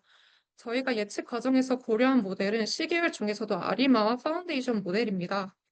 아리마는 정상성과 잔차의 독립성이 필수적인데요. 우상향 추세가 있기 때문에 차분을 한 번 한 데이터에 KPSS와 ADF 테스트를 수행하여 데이터의 정상성을 확보하였습니다.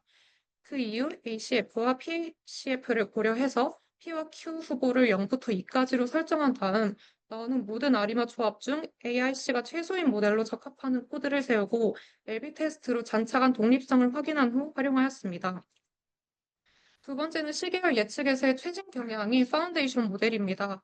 파운데이션 모델은 대규모의 실제 데이터와 생성된 데이터가 학습되어 있어서 추가적인 학습 없이도 상당한 수준의 시계열 예측이 가능한 모델입니다. 저희는 구글의 타임스 FM이라는 모델을 활용하였습니다. 저희는 둘 중 어느 모델을 사용할지 선택을 해야 했는데요. 2008년부터 2022년까지의 데이터를 기반으로 2023년의 급여비 값과 더 가까운 예측값을 갖는 모델을 선택했습니다. 그 결과 아리마가 2023년 급여비 실제값에 더 가깝게 예측을 했기 때문에 아리마 모델로 이후 과정을 수행했습니다. 실손보험이 4세대에서 5세대로 넘어감에 따라 발생하는 차이는 외래에서의 자기 부담률 맥스 값이 건강보험 본인 부담률과 연동된다는 점, 그리고 입원과 외래 모두 임신 출산을 신규 보장해준다는 점입니다. 이 내용들을 고려하여 4세대와 5세대 실손보험 부담금식을 세워보았습니다. 4세대 실손보험 지출 예상식은 입원과 외래 카테고리에서 임신 출산을 제외한 질병의 본인 부담금에 1에서 본인 부담률을 뺀 0.8을 곱해서 각각 더해주는 것입니다. 반면 실손보험이 5세대로 개편되면 외래에서의 부담률이 건강보험 부담률과 연동되기 때문에 건강보험 외래 데이터에서 본인 부담률을 계산해서 28.5%라는 값을 반영하였습니다. 또 5세대에서는 임신 출산을 보장해주기 때문에 임신 출산을 포함한 질병 본인 부담금에 입원은 1에서 0.1을 뺀 값을 곱하고 외래는 1에서 0.285를 뺀 값을 곱해서 각각 더해주었습니다. 방금 세운 식에 미래값들을 넣어보기 위해서 임신, 출산 포함, 미포함, 그리고 외래 입원 모든 경우를 고려해서 총 4개의 값을 모두 아리마 1,1,2에 적합시켜 보았습니다.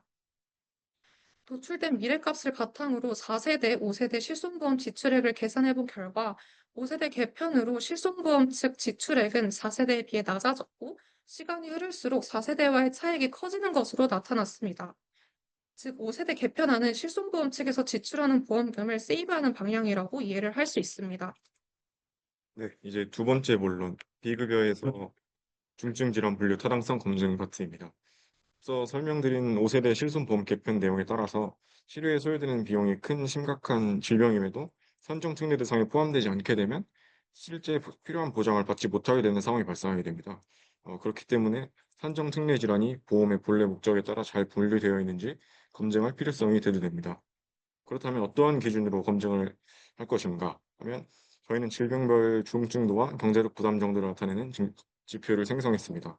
각 지표의 상위 30% 질환과 현 산정 특례 질환의 일치도를 확인하는 방법으로 타당성을 검증하겠습니다. 위험 스코어는 WHO의 의료보장 가이드라인에 따라서 중증도와 환자가 경험하는 경제적 부담 정도를 고려했습니다. 중증도 스코어는 치명률을 기준으로 산정했습니다. 치명률은 특정 질병을 가지고 있는 환자 수 대비 해당 질병으로 사망한 환자 수를 의미합니다. 어떤 병에 대해 죽는 환자의 비율이라고 생각하시면 될 것 같습니다.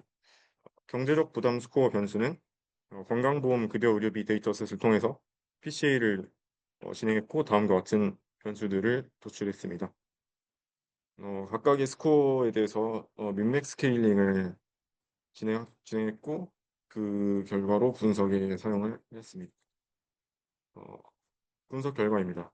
각 스코어의 상위 30%에 해당하는 두 고위험군 대비 산정 특례 일치도를 살펴보면 중증도 기준 일치도가 58.82%, 경제부담 기준 일치도가 16.47%로 나타났습니다. 고위험군에 속하지만 현행 산적 특례 목록에 포함되지 않은 질병은 중증도 고위험군에서 35개, 경제부담 고위험군에서 71개가 확인되었습니다. 이 결과는 현행 분류 체계가 고위험군을 충분히 포괄하고 있지 못함을 시사하고 있습니다. 마지막으로 두 스코어 모두 상위 30%에 속하지만 기존 선정 특례 대상에 포함되지 않은 질병은 총 11개였습니다. 다음 11개의 질병은 앞서 언급드린 이중 고위험군에 속하지만 선정 특례 질환 대상이 아닌 질환 목록입니다. 이들 질환에 대해서는 선정 특례 질환 추가 고려를 논의해 보아야 합니다. 결론입니다. 아리마 기반 예측 결과 급여 의료비는 꾸준히 증가할 것으로 예측됨에 따라서 급여 의료비를 구성하는 공단 부담금, 본인 부담금, 그리고 실손보험 보험금 모두 증가할 것으로 함께 예측됩니다. 개편과 관련해서는 임신, 출산 관련 본인 부담금이 실손 보장 대상에 새롭게 포함되었음에도 외래 진료의 자기부담률을 건강보험의 본인 부담률과 연동함으로써 5세대 실손보험은 4세대 대비 보험금 지출이 감소하고 시간이 지날수록 그 격차가 더욱 벌어질 것으로 예측되었습니다. 이 결과는 단순히 보험금 지출을 줄이는 데 그치지 않고 사회적, 재정적 효율성을 동시에 달성한다는 데 큰 의의가 있습니다. 개편을 통해서 불필요한 진료 수요를 효과적으로 억제함으로써 보험공단은 의료 수요 조절이라는 본인 부담제의 효과를 제고하며 이는 전반적 의료 이용량 감소로 건강보험의 재정적 지속 가능성을 높일 수 있습니다. 또한 본인 부담금에 대한 실손보험의 보장이 축소되며 보험 가입자의 입장에서는 보험료가 인하되는 효과가 있고 또 입원 진료비 및 임신 출산 관련 진료비에 대한 실손보험 보장성 강화를 통해서 의료 인력의 필수 의료 기피 현상을 완화하고 있습니다. 반면 비급여 부문의 산정 특례 분류 체계에 대해서는 추가적인 논의가 불가피합니다. 중증도 측면에서는 일부 고위험군이 제도에 반영되어 있어서 부분적 타당성을 확인할 수 있지만 경제적 부담이 높은 질환에 대해서는 거의 반영되어 있지 않아 정책 취지와 큰 괴리가 있음을 확인할 수 있습니다. 보시는 두 분류 모두 고위험군에 속함에도 불구하고 산정 특례에서 누락된 질환들의 예시를 볼 수 있습니다. 이들 질환은 모두 환자의 생명 및 건강에 심각한 위협을 주거나 아니면 발생하게 됐을 때 막대한 의료비 부담을 야기함에도 불구하고 제도권 보장에서 배제되어 있는 상태입니다. 보장 사각지대의 존재를 확인함으로써 이번 개편이 경제적 부담 완화라는 보험의 존재 목적이 실현되지 못할 가능성이 있음을 확인했습니다. 따라서 보험의 목적에 맞는 개편이 이루어지기 위해서는 중증도와 경제적 부담 두 축을 모두 고려한 선정 특례 질환 재검토가 필요합니다. 특히 두 축에서 모두 고위험군에 속하지만 선정 특례 질환에서 누락된 11개의 질병에 대해서는 우선적으로 심사할 필요성이 있습니다. 정리하겠습니다. 개편된 실손보험이 올해 말 시행을 앞두고 있습니다. 시행되게 되면 급여 부문에서는 정책적 효율성이 강화된다는 점에서 긍정적인 평가가 가능하지만 비급여 부문에서는 중증도 및 경제적 부담 측면에서의 보장 사각지대가 발생하지 않도록 형평성을 보강하는 과정이 추가적으로 요구됩니다. 한계 및 향후 과제입니다. 의료비 데이터는 연령대와 질병 분류 수준으로만 분리되어 있어서 실제 보험 세부 기준에 맞춘 반영이 어려웠다는 점, 그리고 확보 가능한 질병 분리별 데이터가 15년으로 한정되어서 더 정교한 시계열 분석이 이루어지지 않았다는 점, 또 저희가 확인할 수 있는 비급여 의료비 데이터의 부재와 같은 그 데이터셋 자체의 한계점들이 있었고, 또 물가 상승률이나 의료 수가 변화율 등 외생 변수에 대한 고려 부족의 한계가 존재했습니다. 따라서 추후에는 비급여 의료비 통계의 누적과 외생 변수에 대한 고려를 반영하여 보다 정교한 분석을 진행하고 더 나아가 건강보험 및 실손보험의 보험료 변화폭을 예측해 볼 수 있겠습니다. 참고사항이었습니다. 감사합니다. 감사합니다. 발표 시작하겠습니다. 안녕하세요. 저희는 EDA 스포츠팀 발표를 맡은 14기 신동준 조재호입니다. 이 발표에서는 한국 야구의 국제 경쟁력이란 주제를 한국과 일본의 프로야구인 KBO와 NPB의 주요 성적 지표들의 정량적 비교를 통해서 분석하도록 하겠습니다. 목차는 다음과 같습니다. 저희 연구의 필요성과 동기는 한국 야구의 국제 경쟁력에 대한 문제의식에서 비롯되었습니다. 우선 이 좌측의 그래프를 보시면 야구 국제대회인 WBC 성적 추이가 나와 있는데요. 한국 야구가 2010년대에 들어서 부진한 모습을 보이고 있고, 그다음에 우측 기사 여러 타이틀에서 볼 수도 있다시피 실력차 절감, 광탈과 같은 이제 센 표현이 등장할 정도로 비판적인 시각이 늘고 있는 상황입니다. 특히나 이웃 국가인 일본은 꾸준히 상위권을 유지하고 있어서 단순한 성적 저하가 아니라 한국 야구가 일본과 비교해 점점 격차가 벌어지고 있는 것 아닌가라는 의문으로 이어집니다. 그러나 국제대회 성적이 하락했다는 사실 자체는 분명하지만 단순히 이것만 갖고 한국 야구 국가대표의 성적이 국제 경쟁력이 퇴보하고 있다는 것을 의미하고 있다고 볼 수는 없습니다. 그래서 저희는 다음에 세 가지 연구 문제를 선정하여서 탐색적으로 분석을 진행하고자 하였습니다. 첫 번째 연구 문제는 리그 수준의 비교로 KBO와 NPB의 핵심 지표의 연도별 평균 차이를 시각화하고 한국 야구의 추세를 파악하고자 하였습니다. 두 번째 연구 문제는 국가대표 수준의 비교로 양국의 전적을 통해서 산출한 엘로 레이팅을 통해서 양국 국대의 수준을 비교하고자 하였습니다. 마지막 세 번째 문제에서는 첫 번째와 두 번째에서 산출한 리그 수준의 차이와 국대 경쟁력의 상관관계를 PCA를 통해 규명하고자 하였습니다. 본격적인 문제 소개에 앞서서 연구 문제 1에서 리그 지표를 분석 대상으로 설정한 배경에는 역대 WBC 국가대표 대부분이 보시다시피 KBO 선수로 채워졌기 때문입니다. 리그를 대표하는 선수들이 그대로 국가대표가 되는 만큼 리그의 전반적인 수준을 나타내는 지표들이 대표팀의 성적과도 직결될 것이라고 저희는 예측했습니다. 이번 분석에 사용한 데이터는 KBO와 NPB의 공식 기록 사이트인 스태티즈와 NPB 스태츠에서 크롤링하여 수집하였습니다. 화면에 보이는 예시는 스태티즈의 KBO 타자 데이터셋이고요. 2005년부터 2024년까지 약 20년간의 정규 시즌 데이터를 수집하였고 분석의 정확성을 높이기 위해서 규정 타석과 규정 이닝을 충족한 선수들만을 대상으로 수집하였습니다. 여기서 규정 타석과 규정 이닝은 타자나 투수가 시즌을 통틀어서 충분한 출장을 했는지 나타내는 지표로 예를 들어서 KBO의 규정 타석은 446타석이어서 이 데이터셋에는 446타석을 만족한 사람들만 포함이 되어 있습니다. 이러한 규정 기준을 충족하지 않으면 표본이 적어서 지표가 왜곡될 수 있기 때문에 분석 대상에서 제외를 하였습니다. 리그별 핵심 지표로는 타자 부분에서는 순 장타율 ISO, 그 다음에 삼볼비 BBK, 타구 속도 EV를 사용하였습니다. 투수 부분에서는 볼삼비 KBB%, 평균 자책점인 ERA, 호심 구속인 FAB를 사용하였습니다. 지표들의 구체적인 계산 방식과 정의는 저희가 슬랙에 게시한 참고 자료를 확인하면서 들어주시길 바랍니다. 저희는 크게 두 가지 기준하에서 지표를 선정하였는데 우선 산출 방식의 독립성을 고려하여 지표들의 계산 방식에 사용되는 기본 지표들이 서로 중복되지 않도록 선택하였습니다. 그리고 사이트에 따라서 각각 다른 방식으로 가중치를 적용하기 때문에 정량적인 평가가 어렵다고 판단하여서 고정되지 않은 지표만을 사용하였습니다. 또한 속도 관련 지표는 기록 자체가 비교적 최근 데이터에만 존재하기 때문에 부득이하게 10년치만 사용하였다는 것 양해 부탁드립니다. 본격적인 분석에 앞서서 수행한 데이터 전처리 과정에 대해 설명드리겠습니다. 먼저 결칙치는 전체 데이터셋에서 확인한 결과 존재하지 않았습니다. 그리고 지표별로 이상치가 일부 존재하는 것은 확인했지만 이러한 수치는 소수의 스타 선수들이 실력의 평가에 큰 영향을 미치는 스포츠 데이터셋의 특성상 중요한 정보라고 생각을 하여서 유지하였고요. 그다음에 규정 타석이란 규정 이닝을 충족한 선수들만 데이터를 수집했기 때문에 필터링은 이미 한 차례 진행되었다고 생각을 하였습니다. 스케일링은 민맥스 스케일링을 사용하였고 데이터가 사진과 같이 정교성을 가진다고 보기 어려우며 이상치가 중요한 의미를 갖는 지표라고 판단하기 때문에 로버스트 스케일링 대신에 민맥스 스케일링을 사용하였습니다. 본격적인 분석 내용에 대해 설명을 해드리면 첫 번째로 KBO 투수 데이터셋을 연도별로 그룹화한 다음에 시각화를 하였습니다. ERA는 등락을 반복하는 형태를 보이고 있고 KBB%는 이제 상대적으로 꾸준히 상승하고 있고 FAB도 상승하는 모습을 보여주고 있습니다. 다음으로는 타자 지표입니다. BBK, ISOP는 명확한 추세가 있다기보다는 증감을 반복하고 있으며 타구 속도인 EV는 상대적으로 빨라지고 있는 경향성을 보입니다. 이처럼 KBO 자체 데이터셋만 활용하여 시각화한 투수 지표는 대체로 이제 개선되고 있고 타자 지표는 유의미한 변동 상황이 없는 것으로 보이기에 일본 리그인 NPB 데이터셋과의 비교 시각화를 통해서 추세를 다시 파악하고자 하였습니다. 다음은 동일한 지표의 연도별 평균을 NPB에서 KBO 값을 뺀 것을 시각화한 것으로 투수와 타자 속도 지표로 나누어서 설명드리도록 하겠습니다. 그래프에 있는 빨간색 하이라이트 선은 0으로 해당 선보다 작은 시기에는 KBO가 더 우세했다고 보셔도 무방합니다. KBB% 관점에서 볼 때는 NPB 투수들이 KBO보다 압도적으로 우위였으나 차이가 줄어들고 최근에는 KBO가 근소 우위임을 확인할 수 있습니다. 그럼 ERA 관점에서 보면 ERA는 낮을수록 좋은 지표이니까 NPB가 KBO보다 압도적으로 우위였고요. 절대적인 차이는 계속 유지되고 있음을 알 수 있었습니다.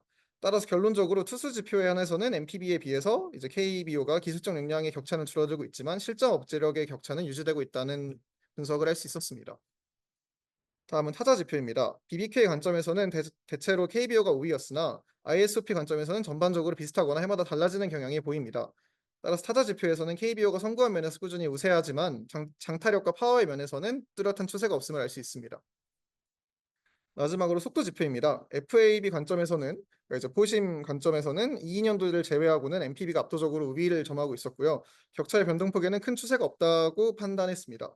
EV 관점에서는 21년까지는 MPB의 우위였으나 격차가 점차 줄어들면서 최근 3년간은 KBO의 우위임을 알 수 있었습니다. 대체로 MPB가 구속과 타구 모두 우위임을 알 수 있으며 투수 구속에서는 더 압도적인 우위를 점함을 알 수 있었습니다. MPB와의 비교 분석 결과 투구 타자인 MPB의 리그 스타일 그리고 상대적으로 타자 지표가 유리하게 기록되는 KBO의 경향을 파악할 수 있었습니다. 타자와 투수 모두에서 일본과의 지표 차이는 분명히 존재하지만 이는 연도에 따라서 다소 변동이 있고 일관되게 격차가 벌어진다거나 KBO가 퇴보하고 있다는 근거는 충분하지 않았습니다. 따라서 결론적으로 리그 수준을 통한 비교에서는 한국 야구의 국제 경쟁력이 유의미하게 하락하지는 않고 오히려 일부 지표에서는 긍정적인 추세를 보이며 개선되고 있다는 점을 알 수 있었습니다.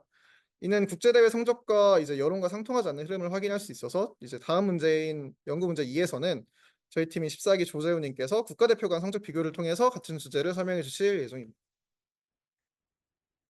네, 앞에서 살펴보았듯이 단순히 리그 내 추세나 그 리그만의 비교로는 명확한 결과가 도출되지 않았습니다. 그래서 시야를 확장해서 한국 야구가 실제로 국제 경쟁력을 상실하고 있는지에 대하여 분석해 봤습니다.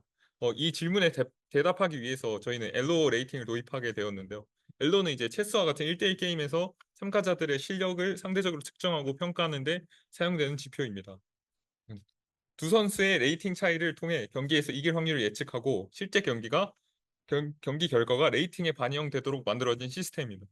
저희는 한국과 일본의 국제 경기 맞대결 결과를 수집한 뒤에 단순히 승패만을 보는 것에 그치지 않고 경기 데이터에 가중치를 부여했습니다. 가중치는 대회 종류, 홈 어드밴티지, 그리고 로스터 티어를 고려하여 적용했습니다. 이와 같은 방식으로 1954년부터 현재까지 한국과 일본 간의 국제전 데이터 바탕으로 엘로 레이팅을 산출했습니다.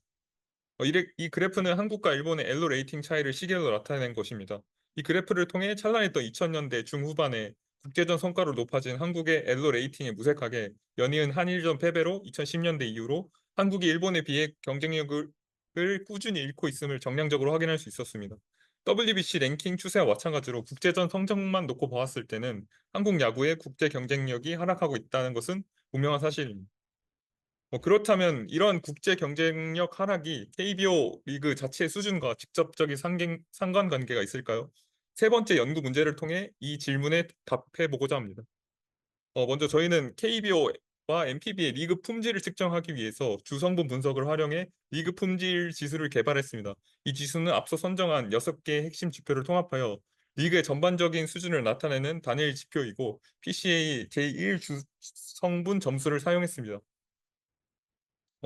리그 품질 지수의 계산식은 다음과 같이 정의하였는데요. PCA를 통해 각 지표의 가중치를 차등적으로 부여하였고 지표들의 가중치에 스케일링된 해당 연도의 지표들의 평균을 각각 곱하고 합하였습니다. 그리고 이 지수가 높을수록 리그 경쟁력이 높다고 해석했습니다. PCA 분석 결과 리그 품질의 지수에 가장 큰 영향을 미치는 지표는 직구 구속 FAB와 타구 속도 EV였습니다.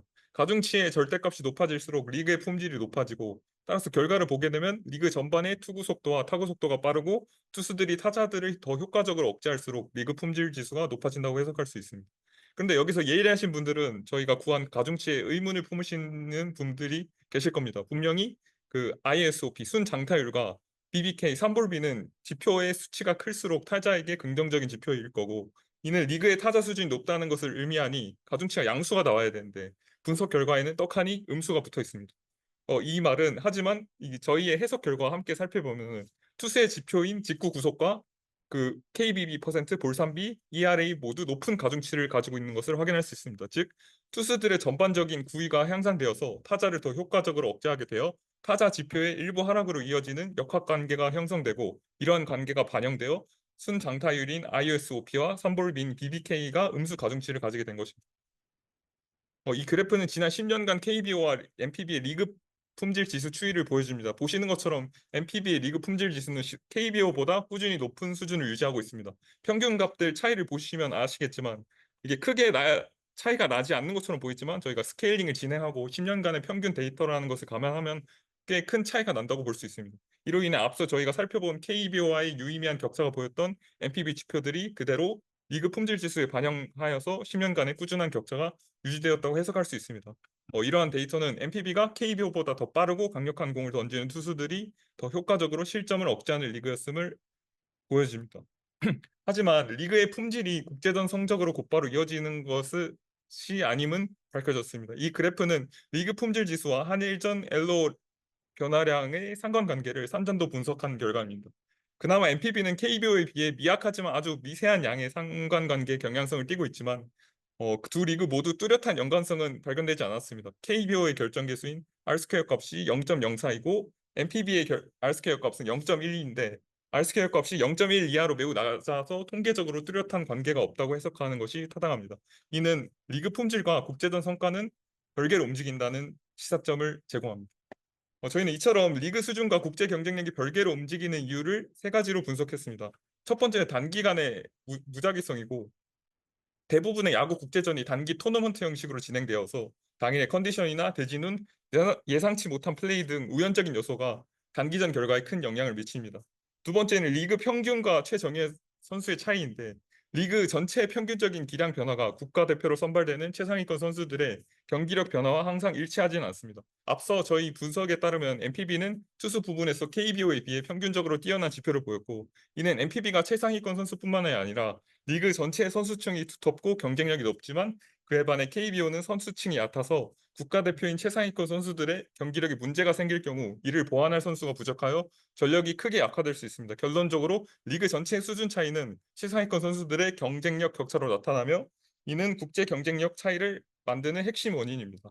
세 번째는 대표팀 선발 및 운영이 문제인데 대부분의 타 리그들도 감독과의 개인적인 관계 등 경기 외적인 요인이 선수 선발에 영향을 미칠 수 있지만 특히 KBO의 경우 일부 국제전에서 우승의 부상으로 병역 면제라는 무시할 수 없는 혜택이 존재하기에 타 종목 국가대표 선발처럼 잡음이 존재하게 됩니다.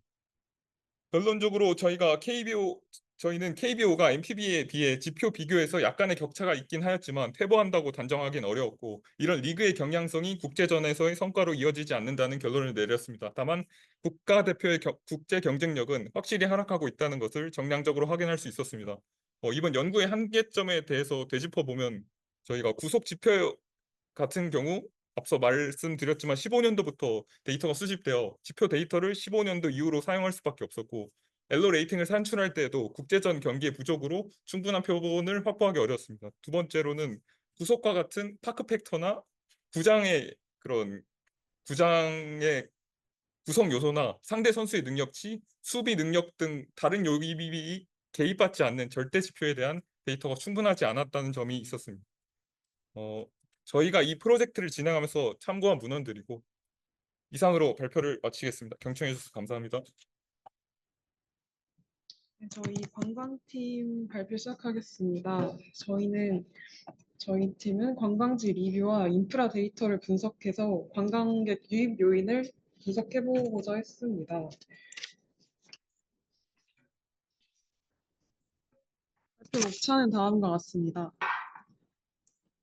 주제 선정 배경을 말씀드리겠습니다. 최근 국내 관광객 수가 꾸준히 증가 추세를 보이며 지역 관광 활성화를 위한 데이터 기반 분석과 전략 수립의 필요성이 커졌습니다. 이에 따라 저희는 관광지 리뷰 및 인프라 데이터를 종합 분석하여서 관광객 유입에 영향을 주는 요인을 찾아내고자 했습니다. 저희 이번 프로젝트 목적은 이렇습니다. 저희 관광지 리뷰를 기반으로 감정 분석 그리고 키워드 추출을 수행하고 관광 인프라 요소들이 방문자 수에 미치는 영향을 정량적으로 분석을 했고 그리고 이를 바탕으로 관광 정책이나 마케팅 전략을 제안하는 것입니다. 저희가 활용한 데이터입니다. 정량적 데이터로서는 한국관광공사의 방문자 수, 안내소, 숙박업소, 축제 데이터, 그리고 정성적 데이터로는 네이버 지도의 리뷰를 크롤링했습니다. 리뷰는 관광객 수가 많은 상위 관광지 100개, 하위 100개 관광지를 기준으로 해서 최대 100개씩 수집했습니다.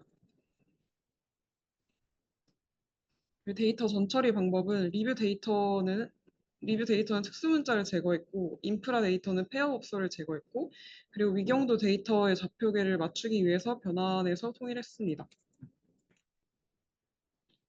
데이터 분석 과정은 네 가지로 되는데요. 첫 번째로는 리뷰를 감성 분석하고 두 번째로는 리뷰 문장을 통째로 키워드 텍스트 임베딩을 해서 코사인 유사도 기반으로 키워드 매핑을 했고, 그리고 관광 인프라 영향력 분석, 그리고 데이터 시각화로 인사이드 도출을 했습니다. 그 감성 분석에는 총 4가지 모델을 사용해서 실험을 해보았습니다. 모델들 특징이 다 달랐는데 한국어나 영어에 각각 유리한 모델이 있었고 또 아웃풋의 분포가 다르게 나와서 모델마다 비교를 할 수 있었습니다.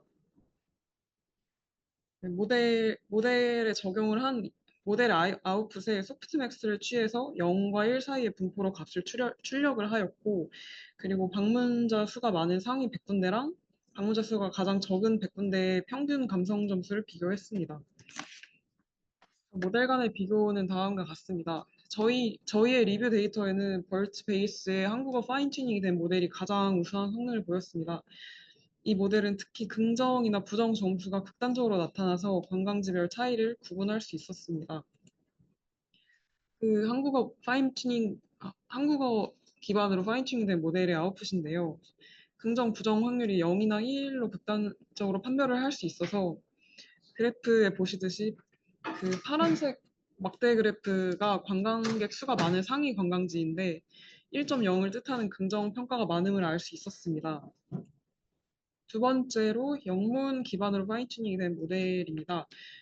이 모델의 아웃풋은 감성 점수가 이렇게 연속적인 분포로 잘 나타났고 그 그래프에서 보시듯이 파란색으로 보이는 게 상위 관광지고 주황색인 막대가 하위 관광지인데 그 상위 관광지가 하위 관광지보다 감성 점수가 높은 점수임을 볼 수 있었습니다. 이 4가지 모델 공통적으로 모두 상위 관광지일수록 긍정 리뷰의 비율이 높았고 감성 점수가 높다는 것을 공통적으로 볼 수 있었습니다. 다음은 그 리뷰 감성 분석과 더불어서 그 리뷰 문장을 통째로 텍스트 임베딩을 했는데요.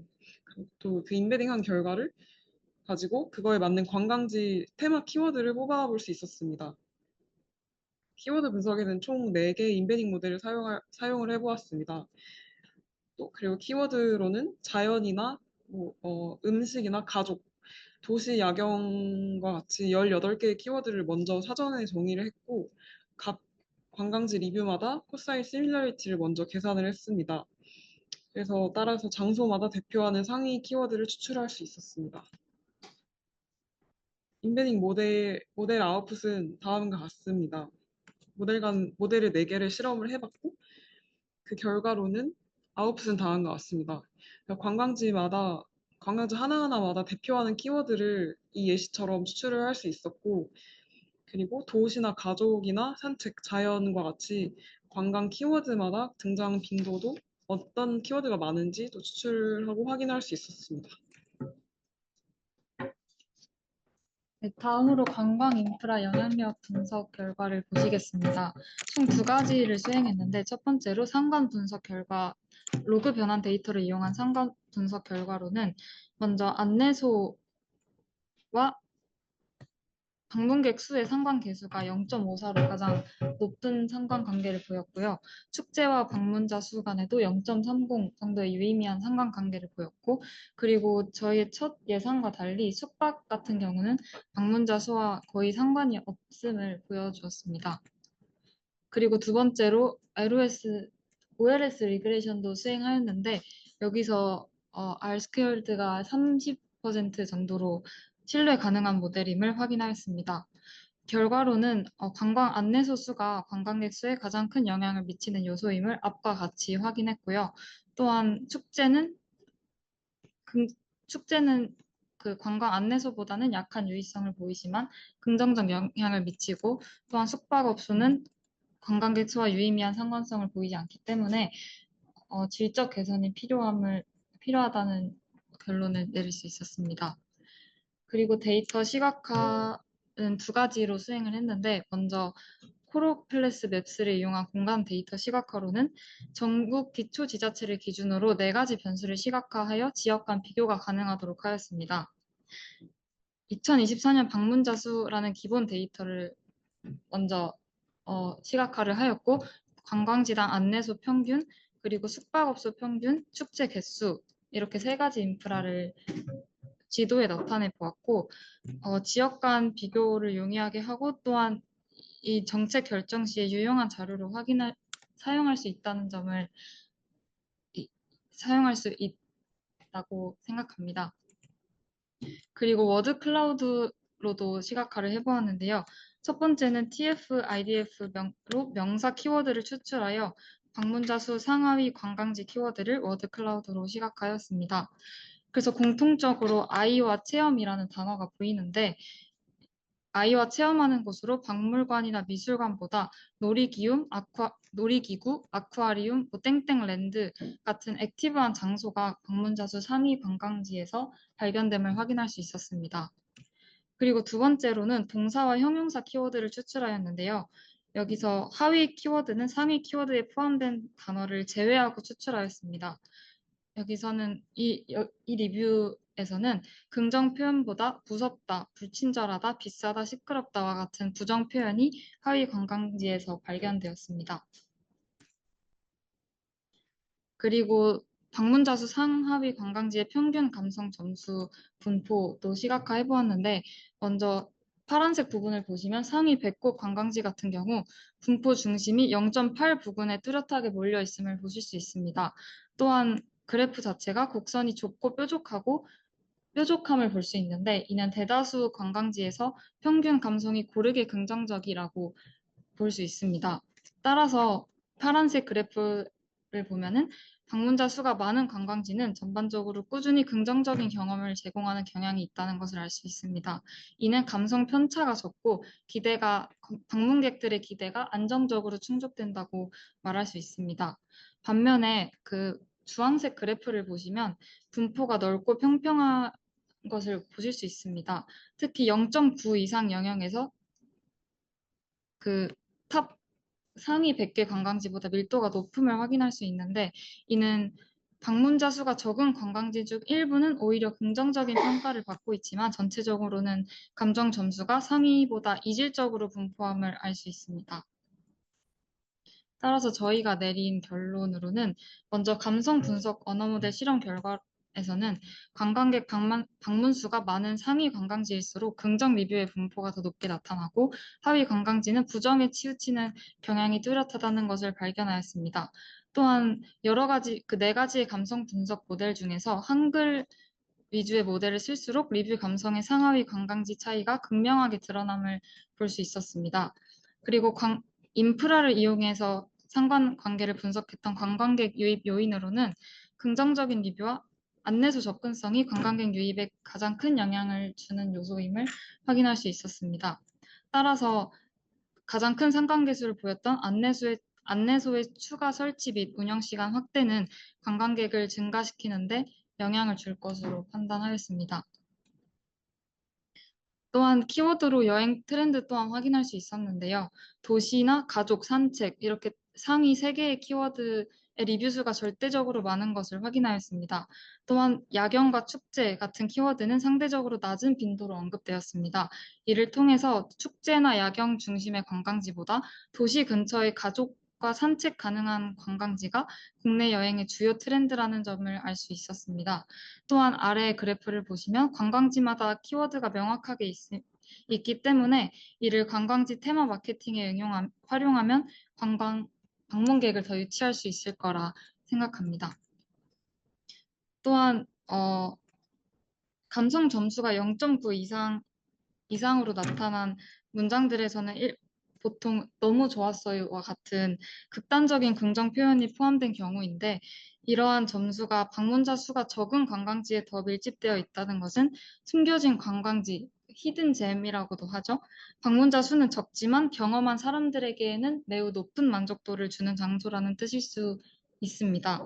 혹은 편향된 소수의 의견이기 때문에 전체 평균에 강하게 영향을 미친다라고도 결론을 내릴 수 있었습니다. 저희 분석의 한계점으로는 첫 번째로 사용자 특성이나 상황 고려가 부족했다는 점입니다. 리뷰 작성자, 저희는 방문자와 리뷰 코멘트 그 2가지만 뽑았기 때문에 리뷰 작성자의 연령대나 여행 목적, 계절적 요인과 같은 맥락을 고려하지 못했고요. 그리고 특정 키워드가 일시적으로 많거나 적을 수 있다는 요인도 반영하지 못했다는 한계가 있습니다. 또한 특정 관광지에서 리뷰 이벤트를 진행한 경우 리뷰 데이터에 노이즈로 작용할 수 있다는 점도 다시 생각해 봐야 할 것 같습니다. 또한 리뷰 수가 많다고 해서 반드시 그 주제가 더 인기 있다는 해석은 일반화할 수 있다는 단순화된 해석 가능성도 염두에 두고 결과를 봐야 할 것 같습니다. 감사합니다.